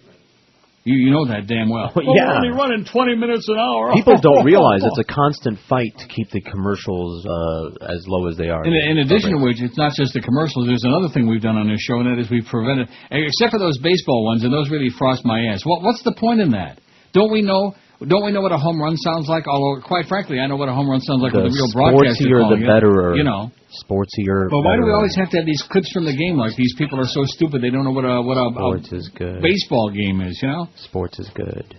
Marlins are playing the Pirates tonight in Pittsburgh, and there's a long fly ball up and away. It's a home run. You know, it would be one thing if we had some dramatic broadcast there, but we don't.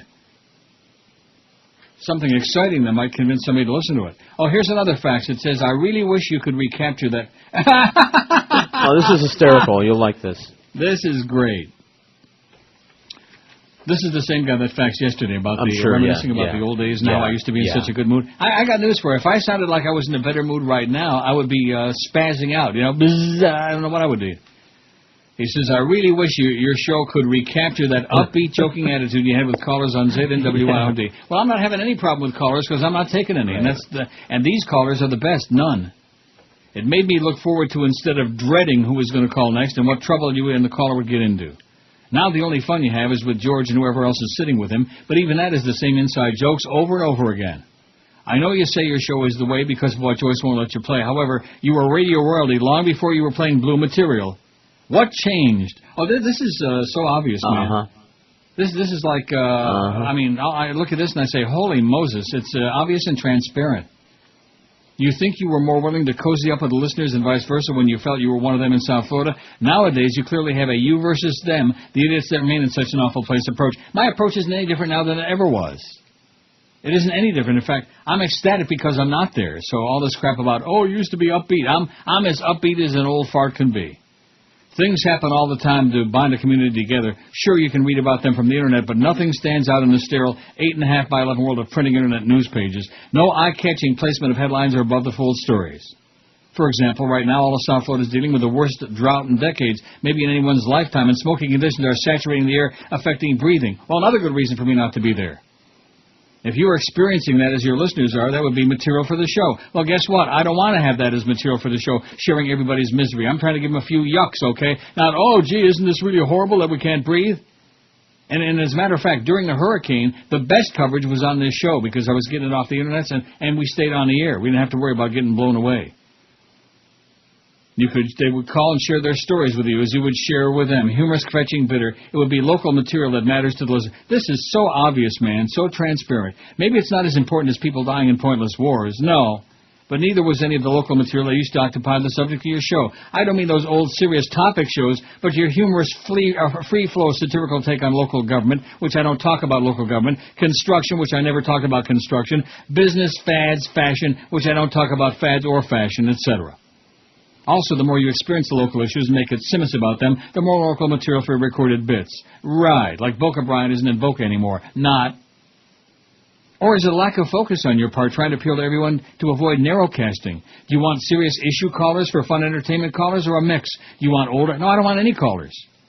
Do you want older callers that can relate to Motown, or young listeners that can relate to the Internet? Do you want to do national issues for South Florida listeners? Or would listeners rather call you about new local matters affecting them in their lives, hip restaurants for you to try and hang out, such as City Place or Atlantic Avenue, which you might know or at least hear more about if you were down more? I don't want to be down more.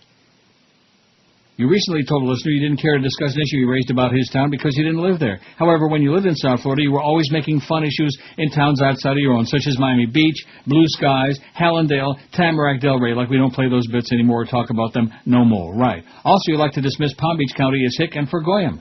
However, did you know that the affluent crowd that used to reside in areas such as Weston Aventura are now living in western areas of Lake Worth, Boynton Beach, and Wellington? I really don't care. Good luck to them. I'll pack them a salami sandwich. I know these towns were unheard of 15 years ago or had only old people, but they would be great listeners for your target, especially if you're tired of the usual cranks. Well, guess what? How am I going to find them, okay? I'm going to go out there, my target, I'm going to grab him and tap him on the shoulder, you idiot. You could start by adding the Palm Beach Post to your repertoire of local news community happening sources. And didn't we yesterday read the Josie Lambie thing from the Palm Beach Post? Yes, we did. And the Palm Beach Post, I wouldn't wipe my ass with it. How do you like that? I didn't realize we had some kind of a major problem on this show, and this guy... Deckard LLP, whoever the hell that is. I think it's Walt Sabo. Wouldn't surprise me. He knows about as much about the business as Walt Sabo, which is less than nothing. You like to reminisce about the impact you used to have on local issues, eating, dieting, and other entertainment issues. Of course, you're not going to change the world by reading other people's national issue writings, but you can and have in the past affect local issues, hangout areas, etc., and create a connection with the local market you left and the residences who live there. As opposed to the residents who live there? Well, whatever. The poor schleppers who are still stuck there is what he's trying to say in a very inept way, giving me a hostile... In fact, can I narrow this down because it took a lot of time? Let me just translate it for you. There you go. That's all. Hysterical. I really wish you could recapture the upbeat, joking attitude. This sounds like, another one of our cranks. One of these. Maybe Petey Lenny wrote it in his spare time. Am I right? Although this is a chronic factor, this is a regular. Sure. A regular expert. And like I said, I'm not taking any calls. I don't have a problem. It's almost noon. Have I taken any calls today? No. Did we take any yesterday? No. Do I plan on taking any between noon and 2? No. We're doing fine. We got 1,191 votes on the poll. There are a tremendous number of hits on our website. There is no evidence to me that we have some tremendous deficiency. And like I said, I'm starting over again, man. I'm rebuilding with a whole different concept. The idea that I'm going to make this show a prisoner to 4 or 5 morons out there for a company that won't lift a finger to do anything for their highest-rated show, I'm not going to just sit down go out like a clown like that. Not going to happen. So all the self-appointed experts out there, and Kenny Bernstein and whoever that other guy was, all you mavens, what time is your show on? He wishes I could capture that up. I wish I was 25 years old again, too, okay? I wish I could recapture that year in Palm Beach when I weighed 160 pounds or whatever the hell it was. There are a lot of things we'd like to recapture. Guess what? Ain't going to happen. Ain't going to happen. And the show isn't going to change because some jackass out there sends me a... I wish we had TV for a second. Because obviously it took me a long time to read that. But looking at the page, you know how long it took him to write that? What is he really trying to say? I have no Well, line. that's obvious. Now the only fun you have is with George and whoever's sitting with him, but even that's the same inside jokes over and over again. No, what inside true. jokes is he talking about besides maybe... We have different inside like jokes all the time. Yeah. Yeah, that's right. We change our inside jokes, like Holy Moses, for example. That's right. And of course, the thing that pisses this guy off is that he doesn't understand the inside jokes. He wants to know what it's really all about. Well, come on in. You are so sad, sir, whoever you are. You're so sad. And, of course, he would tell you he's a big fan. He's trying to help out the show. We don't have a problem on this show. We don't have a problem. I can do a show without calls. I'm not interested in calls. It's like I've changed the show before. He even mentions going back to the topical days, the old W snooze and INZ. Those days are gone, and I picked that up right away, man, faster than anybody else. 2 shakes of a cow's tail, I picked it up and dropped that crap real fast. And just like I pick it up more and more, that's the days of the callers. I'm listening in the morning, yesterday morning, here's Carl, the chronic dark-complected caller, the sports caller. There are no sports callers either. It's the same people over and over again saying the same thing. So you have to be a little creative, and you move on forward. Not backward, forward. $11.92 on the pool. We got $1,300 licorice, and you know something that puts a real feather in my cap. And for that guy, there's another one for you, no extra charge. Mark Morgan, it's the 12 to 1 hour on QAM. I'm dying over here.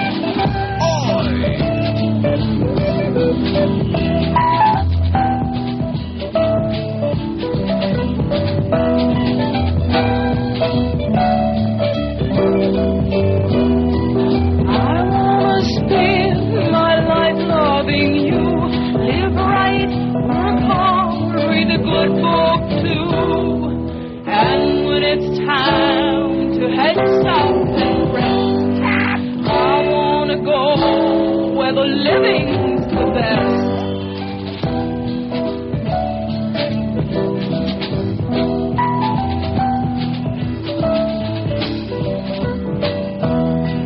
I wanna end my life in the sun, wanna live where even can have fun like my rotting remains on those golden rains. I wanna die. All right. In Florida. Absolutely. I wanna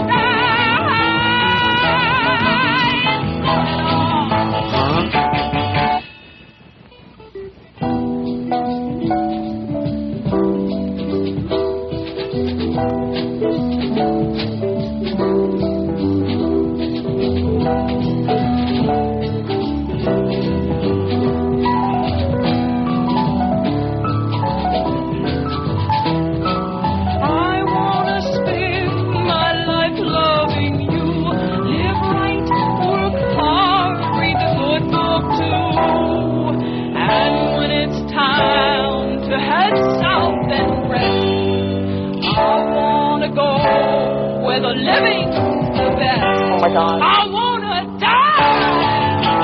Rectum. In Florida. I wanna die.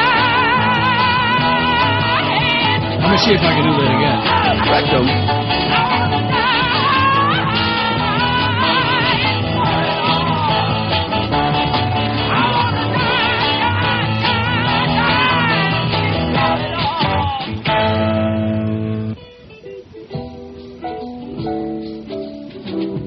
Oh, in case the guy who sent that long fax missed it, there's another one for you, okay? In case you missed the message. I just love these people, and I guess it's the purpose of it is to get me all whipped up and riled up. And in this case, it did, because it just frost my fat ass. Oh, we can't stand it, the fact that you're happy and that you're enjoying your life. We can't stand that. And that you can't share all the smoke and the fact that we can't breathe and we got the worst drought in history. We can't stand the fact the sun is shining there and it's like 75 degrees today and it's a beautiful day and you're going off to Woodbine to plunge your guts out and have a good time with smiling, smelly people. Yeah. That, in fact, I think I can do it better than, that's okay. That's a good start. Don't you think that's better? It is better. I think I may tape that and then just put it in there. Let me just start that baby. I'm serious. I'm going to put that in the DCS. All right. Now you see, there you go. That was okay. It wasn't the best I can do. I can work on that. One of these days when I decide to do a little work. Okay. See, that's one of the perks when you've been in the business for 500 years. You've had a certain amount of success, knock on wood. Thanks to the audience, by the way, and I've always appreciated and thanked them for their loyalty, the sane people. But this guy's talking about all these younger people, the hipper people in Lake Worth and Boynton Beach. You know something? Those people don't call radio talk shows, the younger, hipper people. They have a life. They're not sitting around on the phone going, "Hi, Ron." Those people we don't want to be involved with the Chronics, okay? That's all that's left. Let us know how you do with your show, expert, pervert. I take that back. I appreciate perverts. He ain't one of them. And a guy that sits in the house writing long faxes, giving me instructions on how to do the show, and he wishes we could go back and recapture. Boy, talk about living in the past. I'm supposed to be the old fuddy-duddy. I'm supposed to be the old stick in the mud, and I'm enjoying my life. And the fact that I don't want to be down there sharing the bad, stale air and choking on the fumes and the smoke. Oh, geez, it would be so much better if I could share that. And talking about all the great, nifty places there, such as what? Such as what? I'll let you know when I find one. I'm down there every couple of months. I sniff around. I go, go out to eat with some good friends, have good company, have a good time for a couple of days, and that's enough. It's not like I'm staying away from there for 100 years. I could understand if I didn't see the lay of the land. and the driving still sucks, as evidenced by that poll today. The driving still blows, and the hostility is still grotesque, and the unfriendliness is palpable. It's unbelievable. But nevertheless. Yeah, he's upset because I'm as miserable as he is, because misery loves company. That's the Florida slogan, baby. Misery loves company. 1,219 votes on the poll, baby. We got 13 made in the shade, Chris. You're good to go for tomorrow. Cool. Chris will be back tomorrow. And we'll talk some inside stuff with Chris and George. Let's make some stuff up, some new stuff. Yeah, we'll make, and between now and then, we're going to make a bunch of inside stuff up just to aggravate that guy. I saved that. I want to read the first sentence again. I really wish your show could recapture that upbeat, joking attitude you had with callers. Screw the callers, okay? There aren't going to be any callers. At least not until I'm, a crazy person again. Or until this company decides they want to do something about it. We didn't have the problem back in those days, you see, because we had management that understood how a talk station works, how a talk show works. We had management that wouldn't allow 3 or 4 misfits to destroy their most valuable property. But these people obviously don't care. They don't care, or they're too stupid to do anything, or they're just too afraid of their own shadow to do anything. And so, as a result, I'll do the best I can under the circumstances, like George said before, and we'll still do just fine. I have no doubts about that. I'm not one of those people who lacks in self-confidence. After 30 years of being successful in the market, you think because we had one bad month in a 3-month book, you think that's going to convince me, oh, gee, man, it's all over now. Get off that ledge. Come on. Yeah, that's back right. Inside. I'm out there on the patio right now. I'm out on my little patio looking straight down. Oh, geez, look at it. It's a sunny day. It's a good day to jump. Not good to jump on a snowy day. Here's the poll. I would listen to QM more often if there was more non-sports programming. 333, 27.2%. I already listened day and night, 202. Let me say it again. The hour preceding us between 9 and 10 in the last book had a 1.5 share in men. Our first hour, we had a 5.5. Do the math, okay? I already listened day and night, 202. George has his own show, 184. We'd listen a lot more then. Then you could tell some of those inside jokes. That's right, twice. If Joyce died, 164. And then this guy's trying to tell me that Joyce has got nothing to do with it? Oh, my God. If Joe Rose came back, 125. If there was more Geldy, 43. That's what we need. Put us over the top. If the ticket went off the air, 37, still 3%. I mean, what they have to do with, us, you could put in the thimble and have room for Fat Joe's ass left over in there.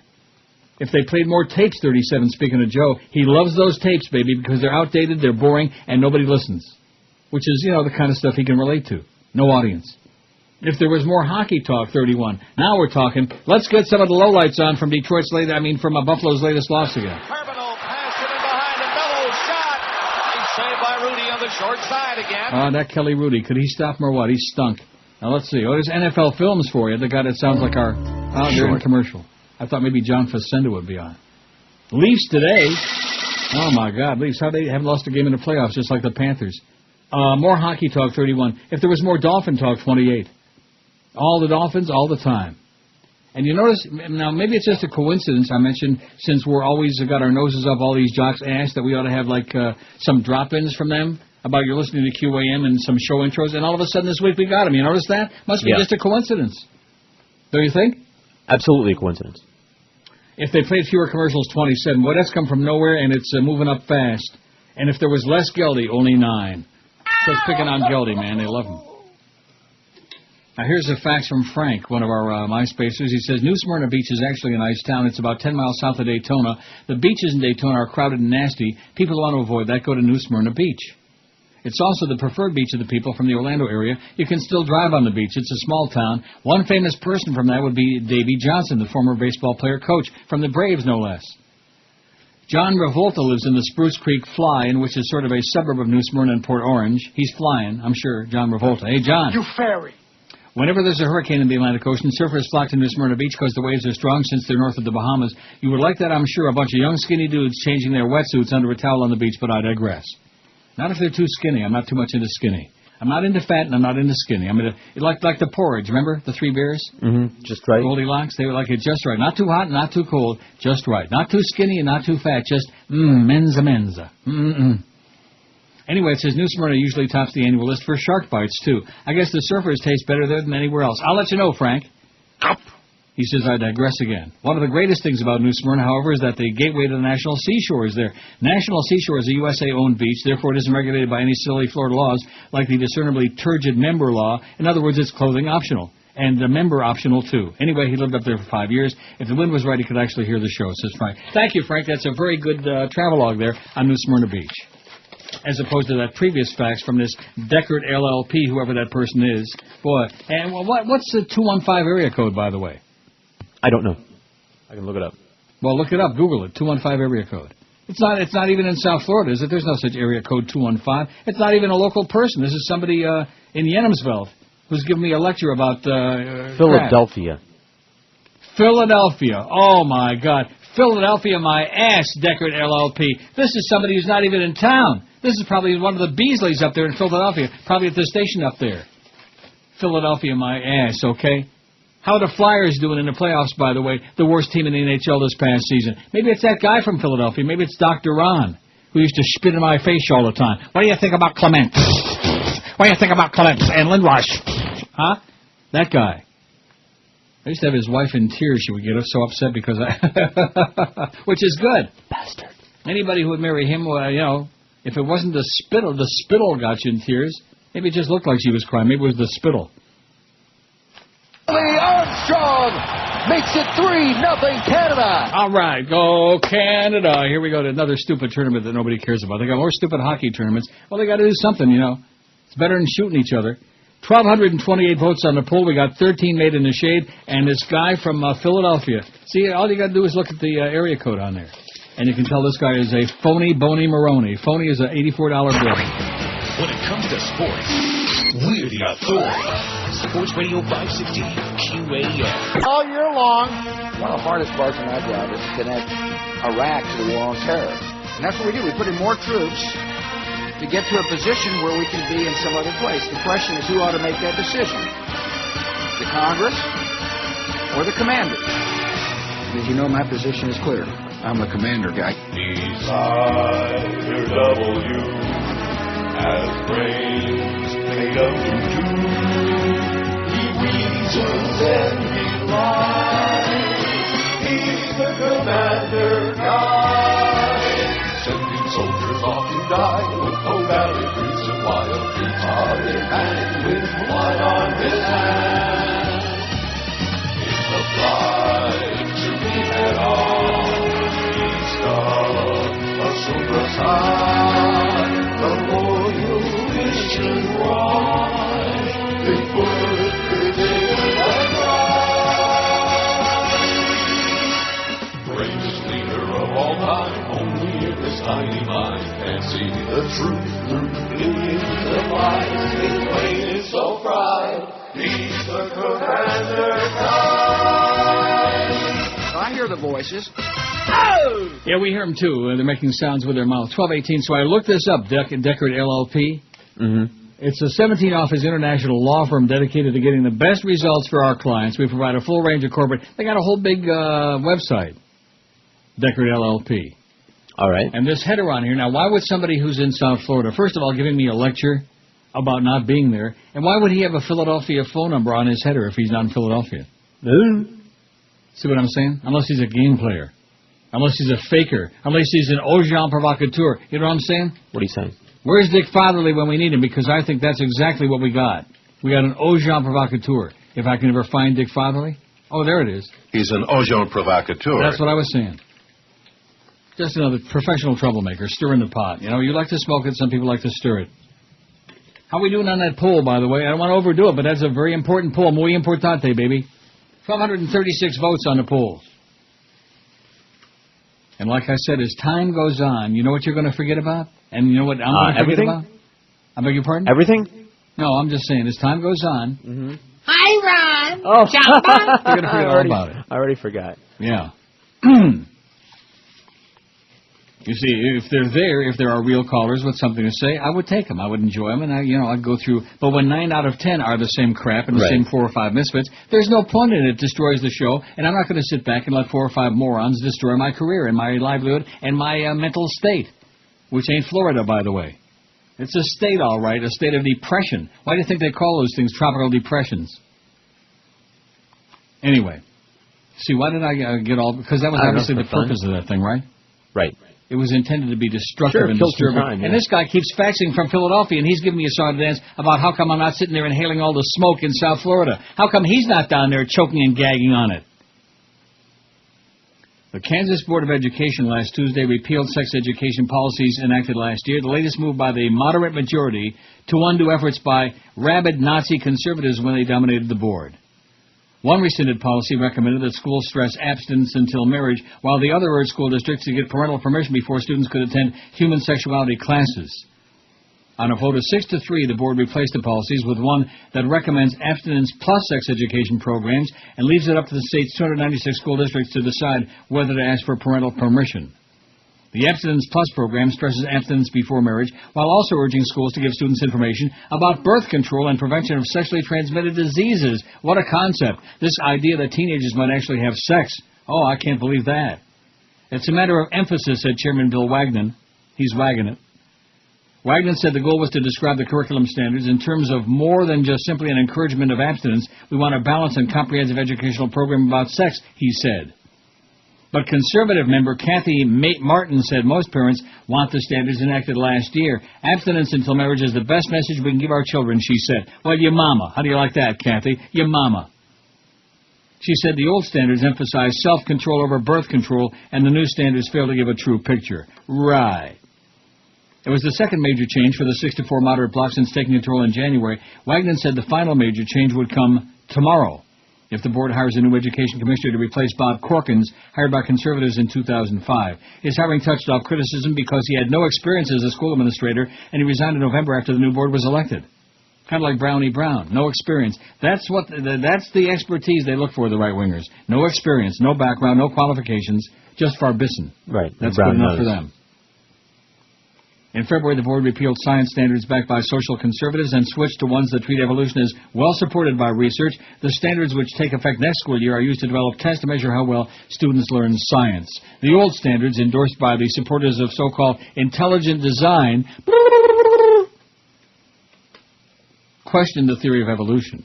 That's Kansas, though, for it. But you see, even Kansas is making progress. How do you like that? I'm amazed. And now that your fat-ass governor is out of Tallahassee, out of the governor's office, maybe Florida might make some progress. What do you think? No. Not, like I said. Yeah, where's the next fax from this clown? Where's the one saying, well, I'm not really in Philadelphia, it's just a mistake on the header, and I'm living in Weston, or I'm living in Lake Worth with all those young, hip, trendy goofballs that are going to call your show? Not.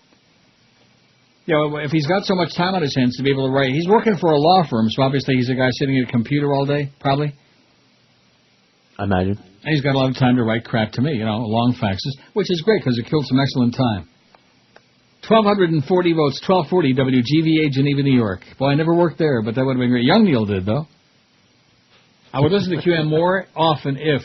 Boy, we got the third. We should have gone for 14, you know what? You think we dare do that? Yeah, Chris? We dare. I'm not asking you. You're not the poll man. No? 1350, maybe. You're getting too excited. What are you talking about? We got 1240. It's 23 afternoon. We'll have 1,300 and two shakes of your ass. What are you talking about? I'm going for 14. I'm going for 14. I'm not going to be so negatory like you are. I'm reporting to you to that guy at Deckard LLP, where those legal beagles are, whoever that idiot is. The hell's they don't even have a name on there, okay? See, that's what I really love about people anonymous. I mean, too stupid even to make up a real name, or a fake name, or a fake real name. 1242 on there. We're going for 1,400, baby. Don't let Chris discourage you from casting your vote, okay? Let's start seeing those babies come in chunks to prove that we still got it here on the world-famous, legendary Neil Rogers Show. That's right, chunks. Would listen more often if there was more non-sports programming. 339, 27.2% more non-sports programming. Like I kept telling them, Bob and Tom in the morning would have been great. And they looked at me like, what's that got to do with sports except the Indy 500? Yeah. And, of course, probably Bob and Tom knowing a lot of it. I don't know how much they've had to clean up their act. Obviously some. But they sure probably wouldn't be Joyce-proof, you know what? Oh, right. We'd have to have the staff in there again, manning all the buttons. That's right. Have to get the old headphones out again and the 65 dump buttons, man. Be a lot of dumping going on like there was back in the Stern days.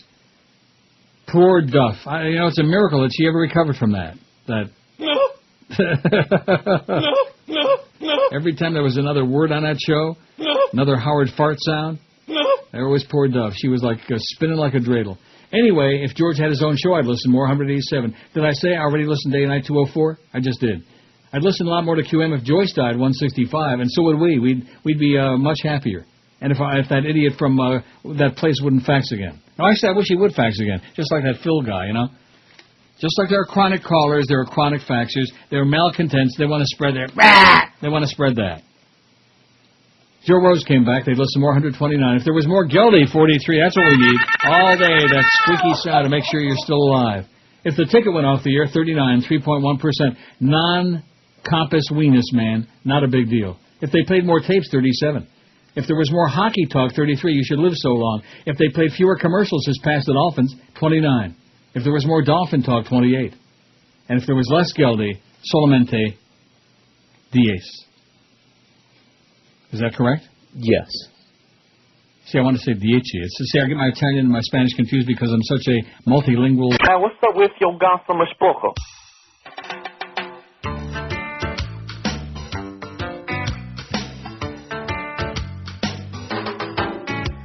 Way down in Jamaica in the Caribbean, they got the best herb that you ever seen. Ask anybody in that neighborhood, they tell you this the country where the ganja be good.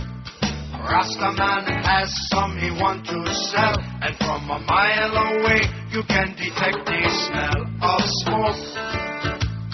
Smoke, ganja smoke, smoke. He light up the spliff and toke. Smoke, ganja smoke, smoke. Smoke, ganja smoke, smoke. The ganja be good. You can carry lots of herb in the gunny sack. Smoke it every day until your lungs turn black. With all the money that we have made, Jamaica doesn't need any foreign aid. American tourists come here and say, got nothing like this in the USA. They smoke. Smoke, ganja smoke, smoke. They light up the spliff and toke. They begin to cough and choke. Smoke, ganja smoke, smoke. The ganja be good. Mama tell her son you are a Rasta man. You like to smoke the giant spliff whenever you can. Many people coming here from miles around to buy the herb from you by the ounce and the pound. Rastaman say to her, Mama, you're right. The ganja be good tonight. And then they smoke. Smoke, ganja smoke, smoke. They light up the spliff and toke. All right. Smoke, ganja smoke, smoke. Smoke, ganja smoke, smoke. The ganja be good. I'm dying over here. Huh? 12:32 at 560 WQAM. Mad Dog coming up at 2. Mad Dog and the Humper on the big power hour between 4 and 5. Then the Humper from the ESPN zone in Balmer at 5 o'clock. Yeah. Yeah, what? No, nothing. You paused there. I paused there because I said Balmer. That's the way they say it up there. Or down there, or wherever it is. Still didn't get any more reply from our friend in Philadelphia who's giving me a song to dance about how I'm in Toronto and I should be in South Florida choking on the smoke like that last Rasta Jew bit. Or whatever that bit was. What is ganja be good? Did I say Rasta yes, Jew? It'd be. Well, it's all the same. Whatever. 1266 on the pull. We need 134 to get to 1400. See, I could have just said 1300, but any moron knows we got that made in the shade, right, Chris? Right. Oh. Correct. So what's the point? It's like having 1298 and saying, oh, we're going for 1300, you know. And the new poll is up there, George, so whenever you want to change it, you go right ahead. Eric's already way. He and I are both way ahead of you.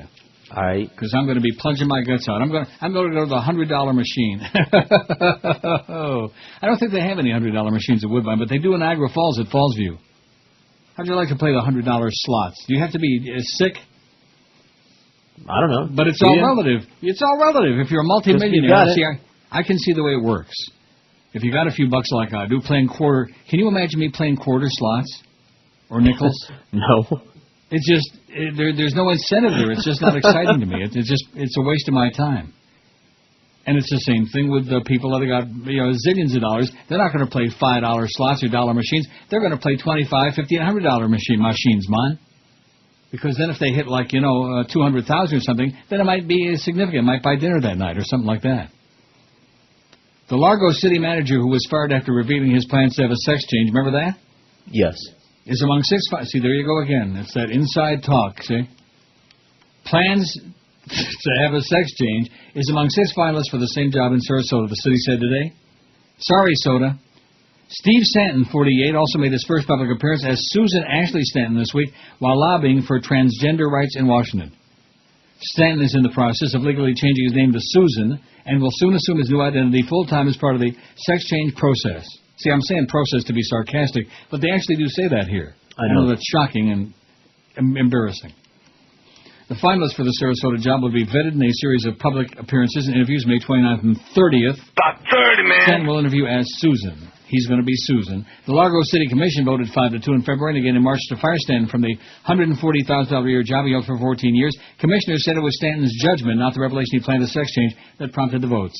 He had pleaded for an opportunity to show that being transgender would not interfere with his/her ability to do the job, with its ability to do the job. It wasn't that. It was just that we felt it was a little bit, whatever they said. They just made up some crap, Bunch of rednecks. What would you be more freaked out by? Some transgendered guy or by some trashy redneck? I don't know. 1269 in the poll. We need 31 to get to 1,300. And then after that, Chris says, you're not too confident, are you? You think I overshot my thing today? Is that what you're saying? We'll get it, I guess. Well, that sounds like real confidence to me. Well, we'll get it, I guess. Well, there's the Niedermeyer boys. There's Rob Niedermeyer and Scott Niedermeyer and brothers. Got that winning goal for the Ducks the other night. I'm sure you were glued to your TV to watch that in overtime. Scott Niedermeyer and Robbie Niedermeyer, who I had lunch with Jeff Rimmer and his wife once upon a time at Chili's. And guess who picked up the tab? I did. Yeah. I'm just telling you that, And Rimmer just had the quadruple bypass, so don't be picking on him. Just because he's cheap, okay? He can't help it. It's in his blood. It's in his Canadian Jewish blood. He can't help it. Which doesn't mean that all Canadians are cheap or all Jews are cheap. I'm sure an exception to that, eh? I'll say. Now, you know what a generous old bastard I am, although I don't think you're in my will yet. Oh, speaking of that, that's a good segue. I'll leave you something. Whatever. No, don't say whatever. That's just not the idea. Say, yeah, that's good. Thank you. That's great. Thank you. You're welcome. And you deserve it. I didn't say much, but in your case, whatever. If it's $8, I'll take it. It'll be a jackpot. Right, exactly. Jackpot from the crackpot. 4 months after she died of an accidental drug overdose, Anna Nicole Smith's 6-year-old will was filed yesterday by her attorney and companion, Howard K. Stern. The document leaves assets estimated at $710,000 to Smith's now deceased son, Daniel. Oh, we'll take that. He's dead, so we can't enjoy it. We'll take it. And it also gives Stern custody of Daniel, who was a minor in 2001 when the will was written. It gives Stern custody of Daniel. Well, I see. In other words, if she would have died first, he'd have custody of Daniel. I see. I would have taken custody of Daniel. What would have been wrong with that? Nothing. I didn't say that. The first thing I would have done is gotten his teeth fixed up.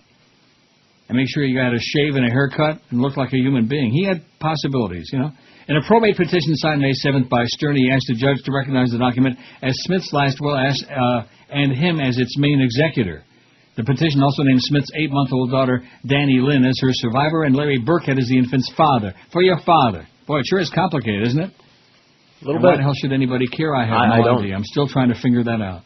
Daniel was 20 when he died in September in the Bahamas from a lethal combination of drugs. Days after Smith gave birth to Danny Lynn, the girl was briefly thought to be fathered by Stern before paternity tests showed the father was Burkhead. The probate proceeding to sort out Smith's assets, debts, and taxes will lead to the establishment of a trust with Danny Lynn as its sole beneficiary, said Stern's attorney Bruce S. Ross. With the trust, the girl could inherit the estate of Smith's late husband, Texas oil tycoon J. Howard Marshall II, estimated to be worth $500 million. Now we're talking some serious cash, okay? $500 million, baby. I'll take it. Burkhead also filed papers yesterday and asked a judge to appoint him as guardian of Danny Lynn's estate. As the child's father and caregiver, Burkhead is the best positioned to protect and safeguard the interest of the child as guardian of her estate, including her interest in the estate of her deceased mother, and, of course, watch that $500 million. The June 19th hearing is scheduled to hear both petitions. Smith was 39 when she died February 8th in Florida from a mix of prescription drugs, baby. She had all the drugs that were ever invented in that body. She was loaded with drugs. It ran in the family. That's just the way it was. It was the drug family, kind of like Rush and all the other drug abusers, man.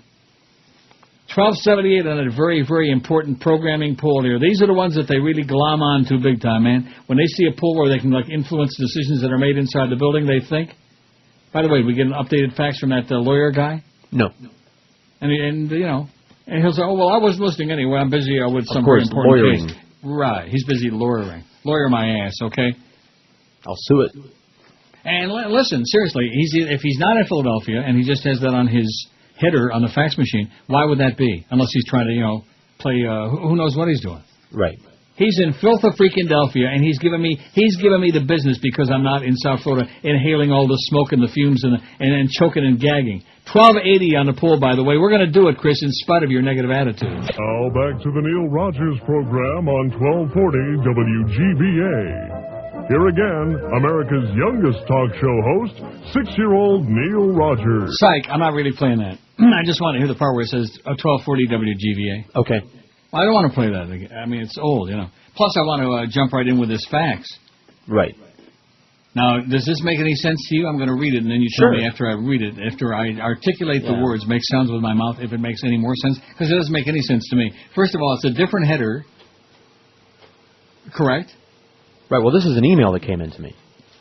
Oh, this is from you. This is an email that came from this person. Well, why did this person fax I faxed again? it to you. I thought the email explained that. Well, go on and read it. It says, George, I'm sorry. Please tell Neil to stop naming company or city. Well, why the hell would I stop naming it when it's such a hostile email? Why would I do that? It's just like when like I've told you, at MySpace, once in a while I'll get some nut job on there and he'll send some real hostile, and I just delete him and block him right away. I'm not going to put up with that crap. Who the hell needs it? I'm not saying like I'm thin-skinned. If I was thin-skinned, I wouldn't have been doing this the last 100 years. But good golly, Miss Molly. If you want to spread your negativity and your hostility, go right ahead. Oh, anyway, it goes on to say, I'm a real out-of-town online listener trying to fax and now email anonymously. Okay, so he's really out of town listening online. Right. Now, do you understand that? And he's I get a big part. Well, listen to me. Mm-hmm. A big part of that hostile, psychotic fax that he sent me was chastising me for not being in South Florida and sharing the misery of the smoke and the fires and all the other crap. I get it. Little hypocritical, I think, is what you're trying to say. I'm saying ash hole is what I'm trying to say. Ash hole. Don't beat about around the hole. I'm sorry he felt my note was so mean-spirited. No, I thought it was very nice. I thought it was nice. That was not the intention. If he's already thought of and ruled out making his show more local-oriented with callers, then okay, I'm sorry. See, I don't take show instruction. See, I know that may come as a surprise. I've been doing this more than a couple of weeks. I don't take instruction how to do the show from faxers, callers, yentas, inside radio maven experts. I don't do that. I don't play that game. If I didn't know what I was doing, A, I wouldn't still be here, and B, I wouldn't have had any success, okay? It says, I'm sorry, I feel really bad. Well, you ought to feel bad. You ought to feel like a moron, Adam. Oh, I'm sorry. Please don't name who sent this or where it was sent. From where? It says, please no more Philadelphia company ID. I was not trying to play any games. I just contributed to the show. No, you don't.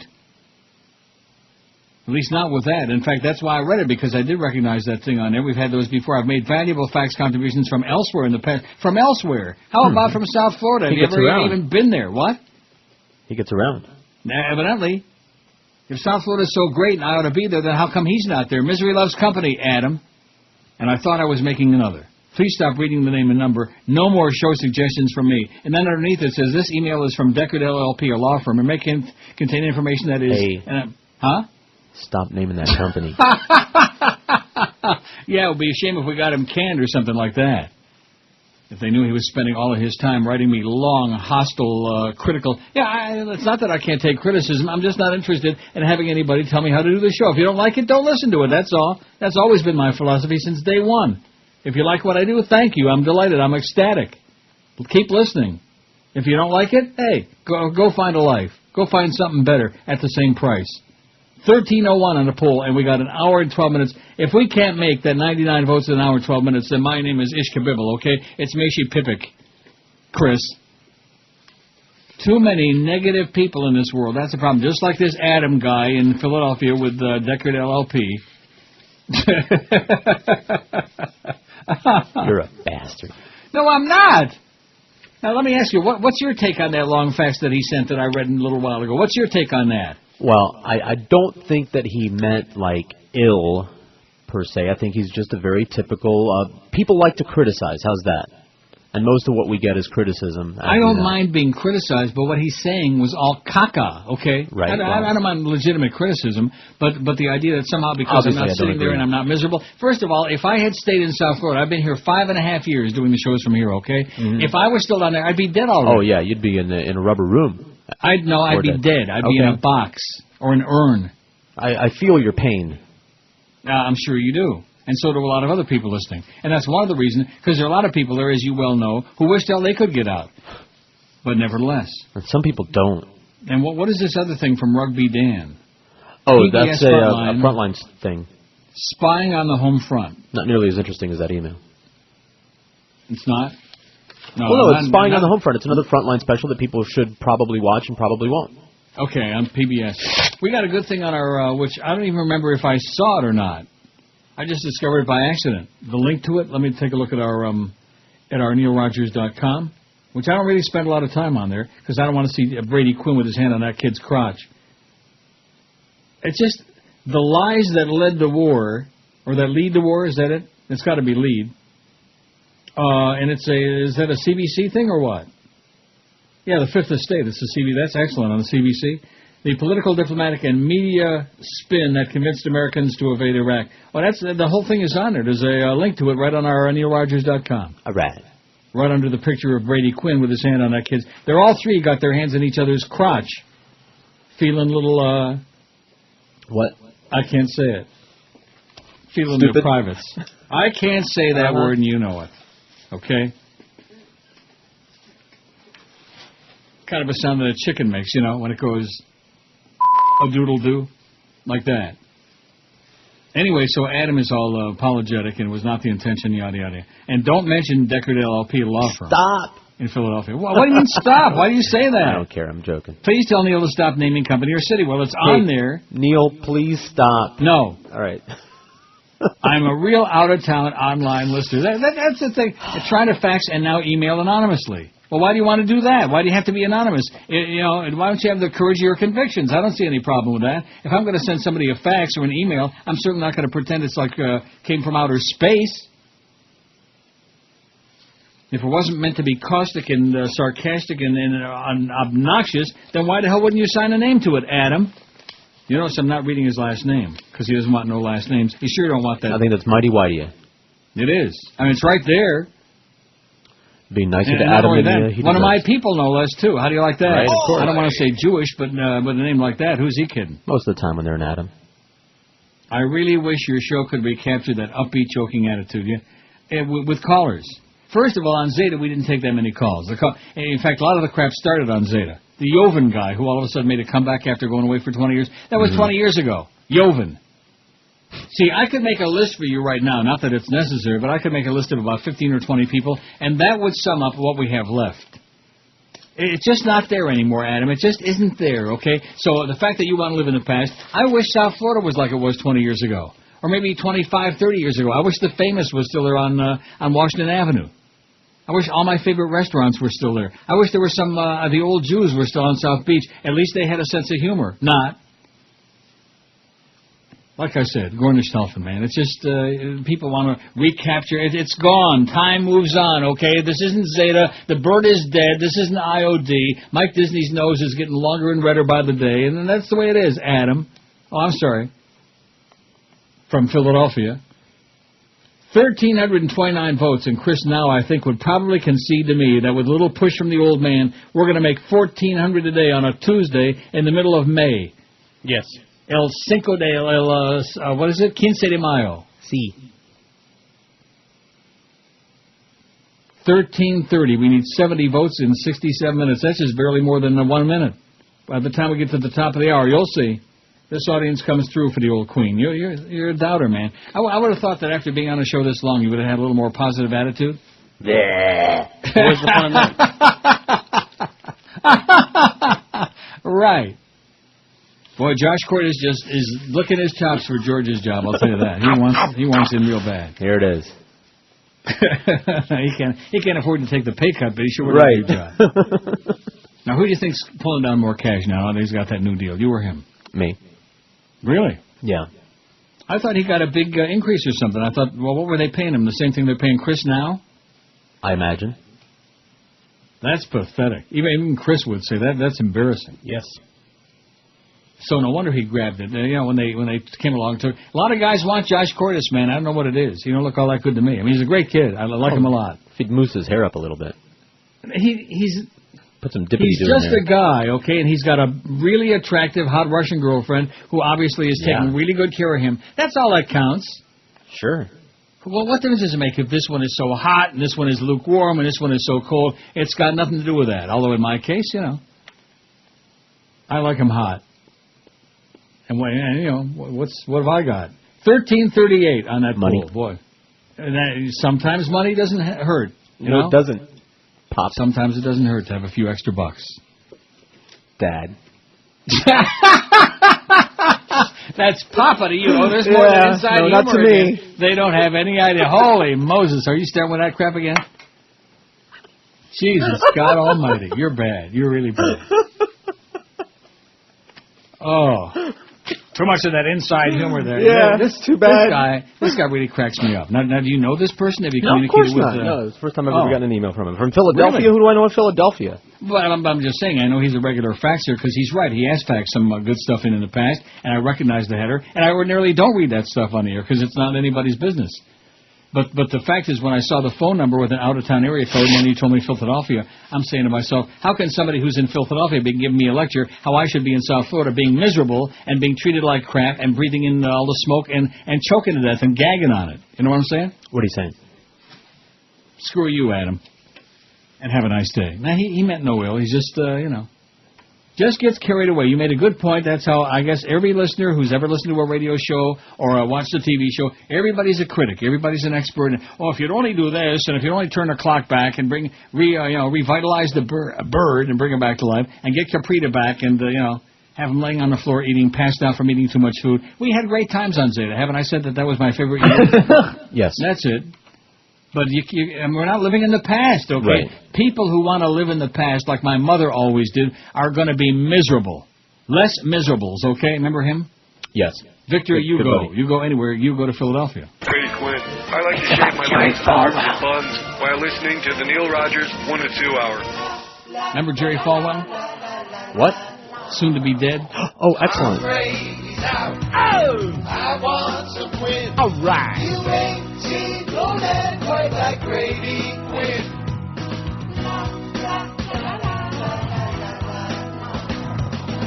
He's a football player too, a solid wall of meat. The kind of guy that I want to do, that's good enough to eat. I wonder if he'll go on a date, but there's no chance at all. So does that make me a sports queer if I want to see him grab the ball? Absolutely. Oh, baby, wow. Look at that kid. You ain't seen no man quite like Grady Quinn. Huh? I got a high-def TV screen that helps me see his buns. I can drool all I wanna, but I ain't gonna ever get none. Notre Dame's up a business school, okay, that's not so great. But I'm gushing over him madly, at least until he's 28. Oi! I'm Brady's out. I want some Quinn. You ain't seen no man quite like Grady Quinn. Oh, baby, wow. Look at that kid. You ain't seen no man quite like Grady Quinn. Jerry Falwell is in dire straits, baby. Of course, what was he besides farbissant and obnoxious and hateful and bigoted? Fat. Sweet. Televangelist Jerry Falwell is being given CPR after being found unconscious, taken to a Virginia hospital. Falwell assistant Ron Godwin says he is off Taurus. He's in bad shape. He's on the edge of death. Jerry Falwell. All we can say to that is... Oh! Sweet. God's killing him, huh? That's right. God is finally... Well, it took him a while. God's got some other business to take care of, some ball games to worry about. point spreads, things like that. 1361 on the pool, man. We are smoking it, baby. We are on fire, just like the Everglades. Flaming. Yeah, I'm sorry I can't be there to inhale all that smoke and get in my lungs and share the, the misery. Share the pain, baby. That's the South Florida mentality. Share the pain. And by the way, don't forget that too. 1364. So what do you think about that Jerry Falwell, huh? You think the Lord is smiting him and smoting him? There's no question. Punishing him Pat for Robertson being evil. will be next. Pat Robertson will be next. That's for you, Pat. Fat effer. Fat effer, that's Jerry Falwell. Fat-faced effer, huh? Fat Pat? No, not Fat Pat. He's not fat. Fat Jerry. He's one of those people who, like, his neck doesn't exist. He doesn't have one. Williams, because the the layers of fat, at any rate, he's on the way out. You know what they said in Fatso? The fat people are the good people, in his case an exception, and the fat people are the dead people. So don't be giving me that. What were you trying to get me to eat before? Some kind of ice cream? What was it? Turtles. Oh, turtle. See, turtles candy to me is like, I don't know. It's okay. It's for Goyim. Is it for Goyim? Sure. But, didn't Adam say something in that long, hateful fax here about something being about for Goyim? He did say that. Where is it? See, I now I let him off the hook. You want to know why? Because now that I see what his name is and I see he's Jewish, this is Jewish angst, this whole thing. Jewish angst. It's I don't know how old he is, but he's kvetching, he's kvetching. Oh, and I had a whole lifetime of that with Ma, so I'm familiar with that whole kvetching routine. But gravely serious. He's in a Lynchburg, Virginia hospital. Good. Chubben and Dreard, baby. Chubben and Dreard, Jerry Falwell. Undergoing CPR at the hospital, man. I can't understand why. Look at those chins. He's got more chins than the Chinese phone book. Wow. Oh, that's older than Methuselah's great-grandpa. A radio show, but a television show. Now one of the most well-known televangelists in this country. Oral majority, my ass. Anyway, 1367, the poll. I would listen to QM more often if we got more faxes from our friend from Deckard LLP in Philadelphia, Adam. Now, did you get any more emails from him or not? No, although he did send the same thing via fax. Well, why did he do that? To cover his bases. Cover his arses? Okay, that too. I'd listen more if there was more non-sports programming, 367, almost 27%. I already listened day and night, 245. We got that loyal audience, baby. They're listening round the clock. If George had his own show, they'd listen more, 200. If Joyce died, 174. Maybe we can get a package deal for Joyce and Jerry Falwell. Wouldn't that be sweet? Oh, yeah. Joyce and Jerry. Joyce and Jerry. I can hear it right now.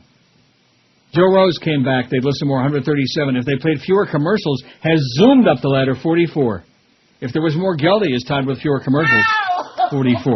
How about Geldy squeaking some spots?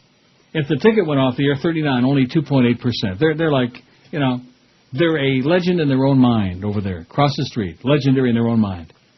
If they played more tapes, 39. If there was more hockey talk, 33. If there was more Dolphin talk, 32. And if there was less Geldy, 13. Maybe I'm a little bit too harsh about him in that squeaky voice, but I don't think so, I think they're just going easy on him because, I don't know, what do you think the reason is? I'm sorry? What's the question? I said, how's your friend doing? We get any more emails from your buddy? No. Whatever his name was? Adam? Yeah, no. A minister from Roxbury, Massachusetts is being investigated by the Suffolk District Attorney for allegedly sexually abusing a juvenile 3 years ago, state officials said early today. A minister sexually abusing a juvenile. Another isolated incident, man. I can't believe these stories. I got my shirt and my pantaloonies on, by the way, for Woodbine Tuesday. Because I have a gambling problem. And a sugar problem. And a life problem. And a management problem at QAM. A real serious mismanagement problem. Denise Montero, a spokeswoman for the Massachusetts State Department of Social Services, said the agency received a report in November of 2006 that the Reverend Larry Brown had allegedly molested a young man in 2004. The DDS referred the matter to the DA, who couldn't be reached for comment. Montero said the DA's investigation remains active. Because of the victim's age at the time of the alleged assault, she couldn't identify him either. So he was obviously a minor, a young'un. She said the DSS's Special Investigative Unit's been monitoring Brown's contact with children. He's been associated with both the Mount Calvary Baptist Church and the Emmanuel Gospel Center. Oh, God, that's good, he liked to say. We referred the case to the DA, and as a result, they opened an investigation, she said, and he's being investigated now for abusing a juvenile 3 years ago. Another man of the cloth. Always good to have a cloth, like to wipe up any stuff. Spills? Any spills. Like that, if Bubba would only have the cloth. Oh, I know. 1372, too many Bubba Mices. That's the problem with America, man. Worried about stains on blue dresses, and now worried about all these dead people and butchers and lies and loss of freedoms.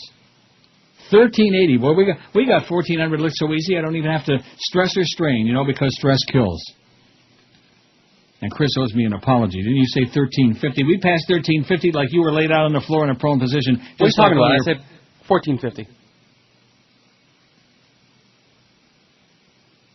George, you know who I really miss? Josh?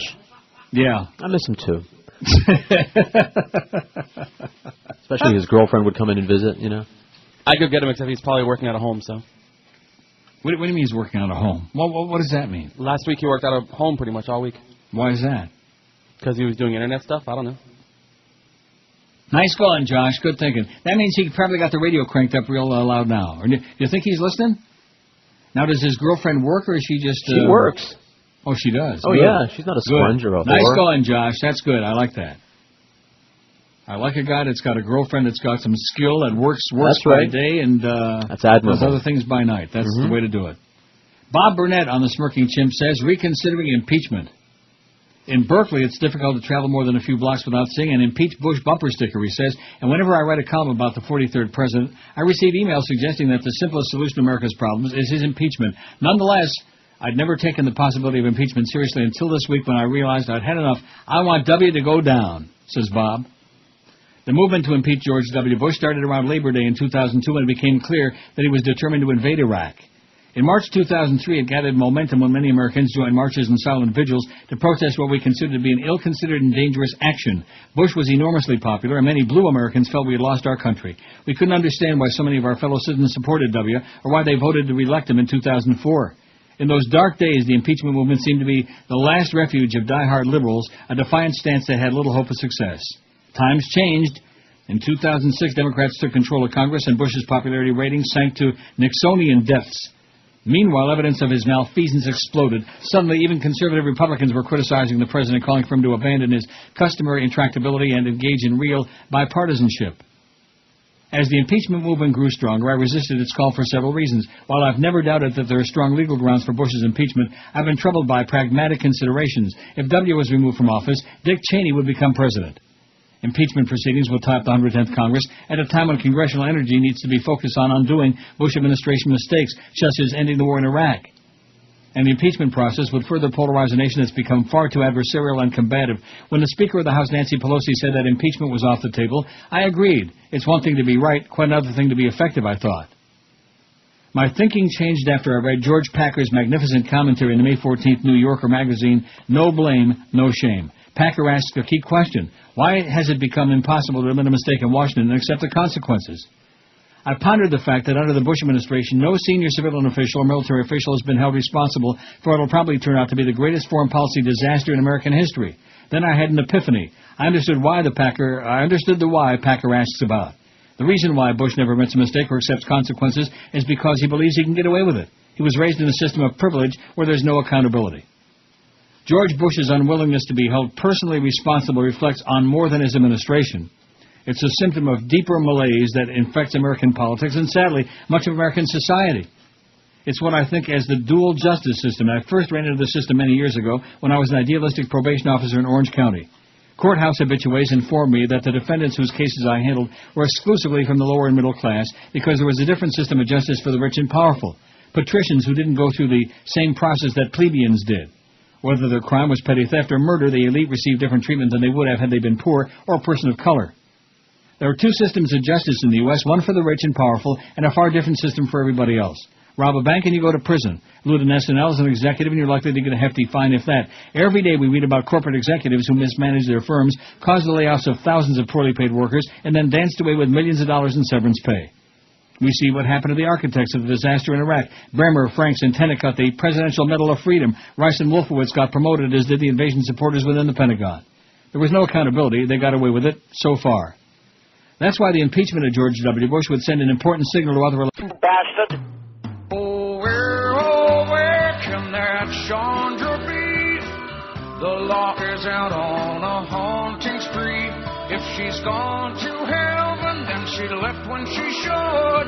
The night that Gary Condit gave it to her, but good. I'm dying over here.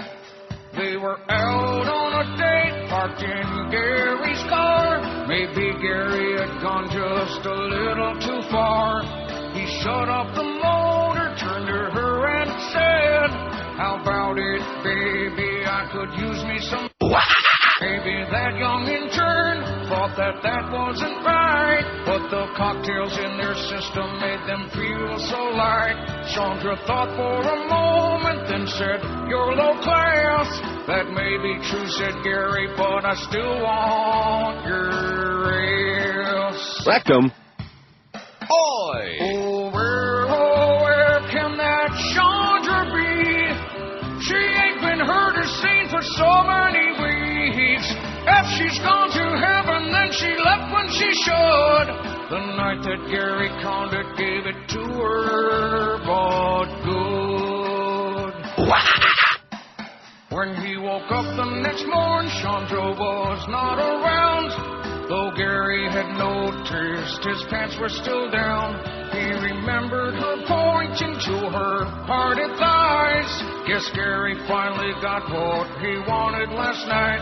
She had opened the door, winked at him and said, I'll be back in just a little while. Then she took off after he blew her a kiss, and no one, including Gary, has seen her since. Though the fact is she's gone, these facts may not be right. If somebody knows the truth, well then the truth would be nice. Very nice. It's a 132. You notice I got my finger in there on that word? What about it? You weren't even paying any attention. None whatsoever. Oh, my God. Good thing I bleeped out. Good. What's on your shoulders? Head? I see. Dandruff? Yeah. 62 votes on the new poll. Not too bad. And we're back up. Oh, thank God for that. I just got a whole bunch of... Brandon was wailing about it, and some other people on our MySpace. Yeah, I got emails, faxes, yeah. You're not streaming, you're down, but I guess, Steph, who'd you talk to? Who did Josh... Thank you, Josh, by the way, for taking care of it. What? Somebody. Talked to somebody. He hasn't come back yet. So. He talked to somebody, and it's back up. I got the green light on there. We're back up. We got 62 votes on the new poll. We had 1,411 on the one that we just took down because we already eclipsed our goal on the poll, and I say it from all my soul. Or whatever that means. Huh? Pretty exciting. Pretty good day, I told you. It has been. Jerry Falwell's on the verge of death. Thank you, God. Hallelujah. Oh. There is a God. I knew we'd get around to it. Do we have a Jerry Falwell bit in here? No. I think we do. What is it called? I don't know. I don't think so. Maybe it's under J. Huh? No, there's Jay Aniston. Maybe it's under Falwell. Nope. No, I don't think we got one. What, we got Jesse Helms. Mm-hmm. We got... Liberty, Paris, Cuba. Yeah. What's that other one? We got Jesse... That bit. Judging you. Judging it. Very good. Very good, George. That's almost worth a little bonus. And you notice the operative word? Little. Like I know, that wasn't the operative word. It was almost worth a little something, something. A little mention in my will. That's a good idea. I think instead of leaving you any money, right, I'll just mention you. Thanks to that little spick George Rodriguez for all those years of working his ass off for peanuts and really helping to make the show whatever the hell it was. Now, that would be nice. Just leave you a nice note in there, you know. That'd be nice. All that business about, I need to play that, Neil's Will. I need to play that several times. Mm-hmm. It's a good one. And then, instead of giving you, like, a little, you know... Tinky Winky, Boca Brian says, is our Jerry Falwell bit. Is it Tinky Winky or is it Purple Tinky Winky? I think he may be, I think it's called Purple I think Tinky you're right. Winky. Yes, it is. Huh? Boker. It's Am called I Purple right? See, Tinky there you Winky. go. I'm looking at it. I may be ancient, but... I still got I'm Jerry Falwell, I'm the right hand of God. And when I woke up today, I put my TV on, and instead of Kathy Lee or CNN, I saw a purple creature with a gay sign on his head. It was an upside-down triangle, purple Tinky Winky. Upside-down triangle, purple Tinky Winky. Upside-down triangle, purple Tinky Winky. Yay, Teletubbies. He's gay? Well, just when I thought things couldn't get worse, I noticed he was carrying a little purse. Now, how can they call this a children's show? I may be purple, but I have a brown He has an upside-down triangle, purple tinky winky. Upside-down triangle, purple tinky winky. I'd love to trade your balls. Yay, purple tinky winky. Yay, Teletubby. Well, on that note, not that there was anything wrong with that. Sour note? What do you mean by that? No, I don't know about sour. I have a line for that, too. But you didn't dump that, did you? I didn't do anything. Good, I didn't either. I didn't see anything wrong with that. Nope. Anyway, World Bank President Paul Wolfowitz broke bank rules in arranging a hefty compensation package for his girlfriend, a situation that's caused a crisis in the leadership at the institution, according to a report released yesterday by a special bank panel. The special panel recommended that the full 24-member board determine whether Wolfowitz will be able to provide the leadership to ensure that the bank achieves its mission of fighting poverty around the world. The board will ultimately decide Wolfowitz's fate. Maybe he can, spit on that comb again. Is that the same comb that you used on that bit? Yeah. No, I have my own. Maybe he spit shines, too, Board members... Oh, he's dead! He's dead! Ow! All right, let's hear it. Let's have a party in our pants, okay? Jerry Falwell is dead at the age of 73. Wow. Wow. Seldom in the history of my life have I ever taken such great joy.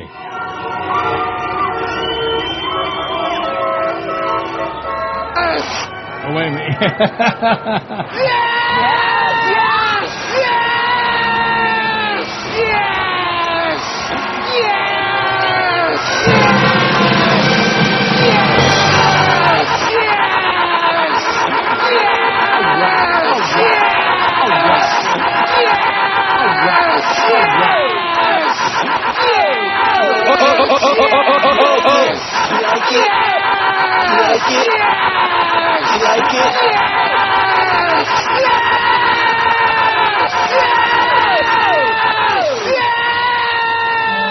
Hand closing, Jerry. You turd.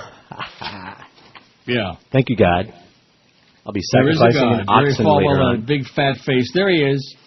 I'll be lighting up a burnt offering for God Pillar later. of hate and psychosis Sure. and neurosis. Oh, look at this. Here's 2 poll suggestions. Write my will and get my affairs in order. Oh, this is for the poll we got on there now. Format my hard drive. From Russell and Coca. I don't know. Do we want to add stuff to this poll? Yeah, sure. Why not? Write my will and get my affairs in order. Nothing wrong, depending on how many affairs you're having, I guess. Mm-hmm. And, of course, if you had only 30 days to live. So Jerry Falwell is dead at 73. Let's hear it, okay? All right. Let's have a party. I'm gonna. As a matter of fact, in the words of a great broadcaster... Look at that. Jimmy Carter said, in a Christian way, as far as I'm concerned, he can go to hell. He said that many years ago. Mm-hmm. And there was look at that. Yeah. Larry Flint had some caustic comments, too, no less. And good for you, Larry. You go. As fast as you can in that chair. Not too fast anymore. Look at that. There's pictures of Hitler and Jerry Falwell side by each. Pagans and gays. Falwell apologized for that one, blaming a lack of sleep, asking for the Lord's forgiveness. Right. Through the decades, his targets range from terrorists to Teletubbies. Purse-toting, lovably lavender Tinky Winky was an agent of the homosexual agenda. No doubt. Parents, be very careful what your children are watching. Despite the occasional colorful outburst, Falwell retreated from the secular world in his later years, dedicating himself... That's Candy Cowley, by the way. She turned into a multi-million-dollar empire. 20 million religious conservatives, to... The money-grabbing, phony, hypocrite, piece of turd, hate-mongering, piece of garbage, okay? A bad, bad piece of human excrement. There he is. He's dead, 73, Jerry Falwell. What'd I tell you? A liar, we had that on first, baby. We had it on first because it was breaking news. Isn't that exciting? Oh, and there's John McCain there with him, giving him a big pat on the pupik, sucking up big time. That John McCain, man, phonier than a $6.50 bill. No Phony question. baloney, man. 21 till 2 at QAM. What a great day. Didn't I tell you this It was is a going to be a great good day? day. I could feel it. We had over 1,400 votes. Huh? Party. We got that great fax from my friend Adam, and then an email that followed from that Philadelphia company there. It's a great day to be alive, folks. Woo! Oh, yeah. We are, and he ain't. Jerry Falwell is dead. That the Lord even loves Neil Rogers. If anybody has opinion dissenting from our way, we'll place your name into the system as enemy of the state. Don't even bother to question. Just follow und obey.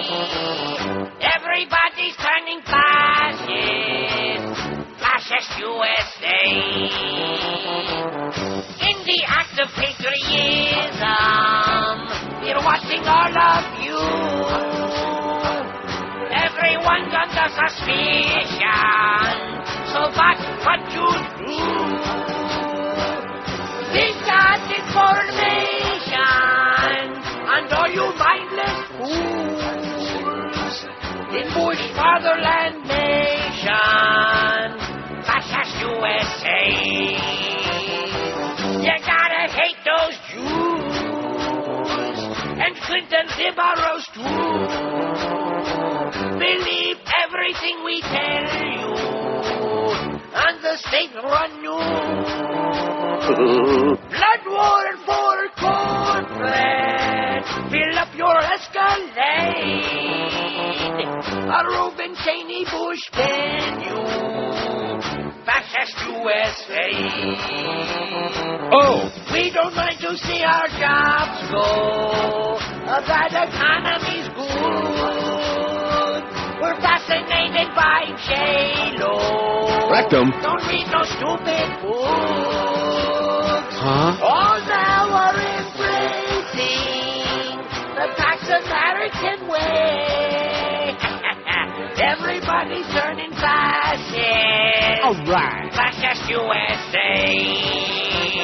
Oh, you know something? I forgot something in closing for Jerry Falwell. Oh, yeah. Just one. I wouldn't waste my effort with any more than that. Just solamente uno. Well, there's another one slipped out. You know? Speaking of Farbissen right-wing goyim, is there any other kind of Farbissen?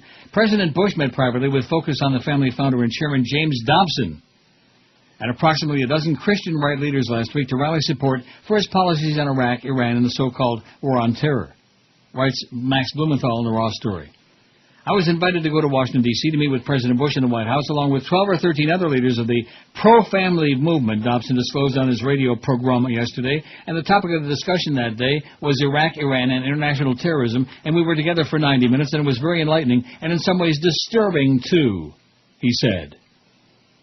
Details of the meeting were disclosed by Dobson during Monday's edition of his Hocus Pocus Focus on the Family radio program. Dobson described Bush as upbeat and determined and convinced, adding, I wish the American people could have sat in on that meeting we had. Dobson went on to enumerate a series of meetings convened by Christian right leaders in Washington to discuss the supposedly existential threat to the U.S. from a nuclear Iran. I heard about this danger from Iran not only at the White House, but from other pro-family leaders that I met during that week in Washington. He said, many people in the position to know are talking about the possibility of losing a city to nuclear, biological, or chemical attack, and if we can lose one, we can lose 10. If we can lose 10, we can lose 100, he added, especially if North Korea and China and Russia pile on. Pile on, like in a football game, baby. Later in his broadcast, during a discussion about Iran with author and self-proclaimed prophecy expert Joel Rosenberg, Dobson drew a parallel between current Iranian President Mahmoud Ahmadinejad and Adolf Hitler. The world looked at Hitler and just didn't believe him and tried to appease him the way we're hearing in Washington today, Dobson said. You know, the president seems to me does understand this.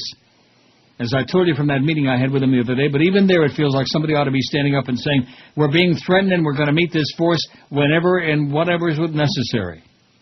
Dobson continued, some of our listeners might not like that, but I tell you, if we didn't stand up to Hitler, we'd be speaking German today. Ach du lieber.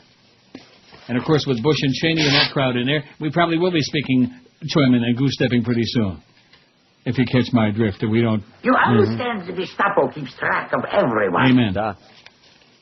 So there you go, a little hocus pocus focus as he continues meeting with all the other American Nazi leaders. But this one he ain't going to meet with no more. Jerry Falwell is dead. Oh! Last words. Right. I'm dying over here. Last words. How about some more breakfast? His basic activism are trying to change about American law, about the way. Now you tell him, Christian, they're going to be kissing his ass, man. They're going to be sucking up to Falwell like crazy now about how wonderful he was. Look at that face, a face that even a mother could hate. Fat-faced. There's another F word that goes in there. Fart. Fraud. Doug Thompson writes, saving Katie Couric's butt. Now, this is a story that it's got a video in here, too, from Jib Jab, that thing. Everybody's seen that, about the nightly news? Not me. Well, it's in there. Poor Katie Couric, writes Doug. What is it? The Princess of Perth. See, one thing I will say about Capitol Hill, it's hard to read their stories because there are a lot of typos. Bad. I just mentioned that in passing. It's a great website, but bad typos.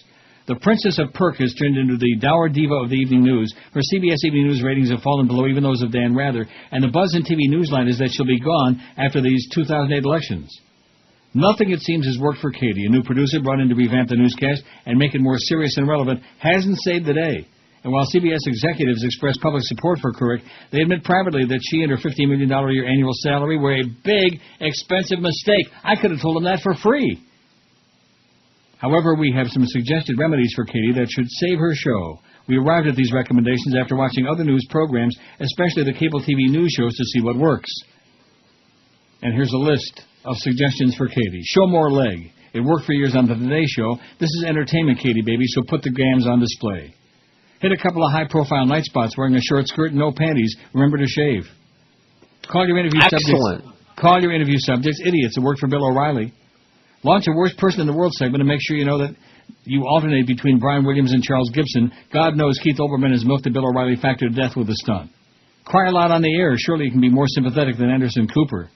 Marry Kevin Federline. Having K-Fed as an embarrassing husband ensures constant exposure on the syndicated tabloid news shows and regular features in People or U.S. Weekly.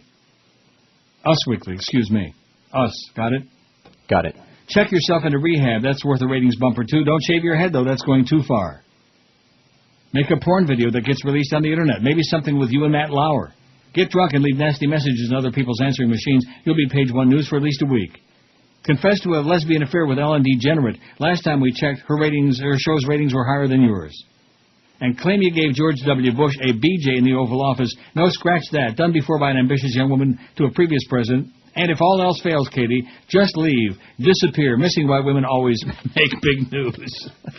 Excellent. Oh, man. Nice going, Doug. A couple of words I had to clean up in there. You know? But that's the way it is because it's American. We can't say nothing no more. In spite of what your friend Adam was saying before with that long fax from Philadelphia. Right.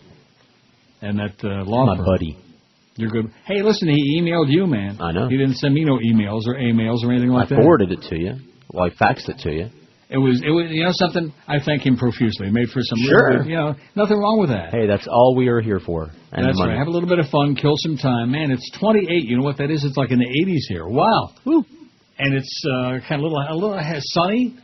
It looks like a big day for Woodbine, man. I can feel it. I can smell it with my bad gambling problem, you know, that they're all screaming about. I know. Oh, he's got a gambling problem, that Rogers. Yeah. You should have such problems, okay? I wish I did. Life is good, baby. That's all I can tell you. Life is sweet. And we're streaming again. Everybody's happy now. My Crackberry just buzzed in my pocket. Norm Kent. Breaking news. This is my agent. You're kidding, right? This is my agent. Breaking news. He's telling me about Jerry Falwell is dead, as if I didn't know that. All right. This is my lawyer, okay, and you wonder why I get upset with him, and he wonders why I get upset with him. I mean, am I like in a vacuum? You idiot, you silly person, you fairy. Yeah. Oh, my God, he emails this to me like I don't know what's going on in the world. Like I don't have CNN sitting right there on my little TV. Cube. God, Norma, what is wrong with you? See what I have to contend with? And he's in such a good mood. He is always the downer. He's like the doggy downer. This day couldn't have been better. It started off nice and early today, okay? Right from the get-go. Everything has been fine as GI wine. Jerry Falwell croaks, and then who pees in my parade? Norma Kent. Go talk to Joe Bell, okay, Norma? Go talk about tapes. Get out of my face. Okay, can you believe that even? Yeah, I believe it. Yeah.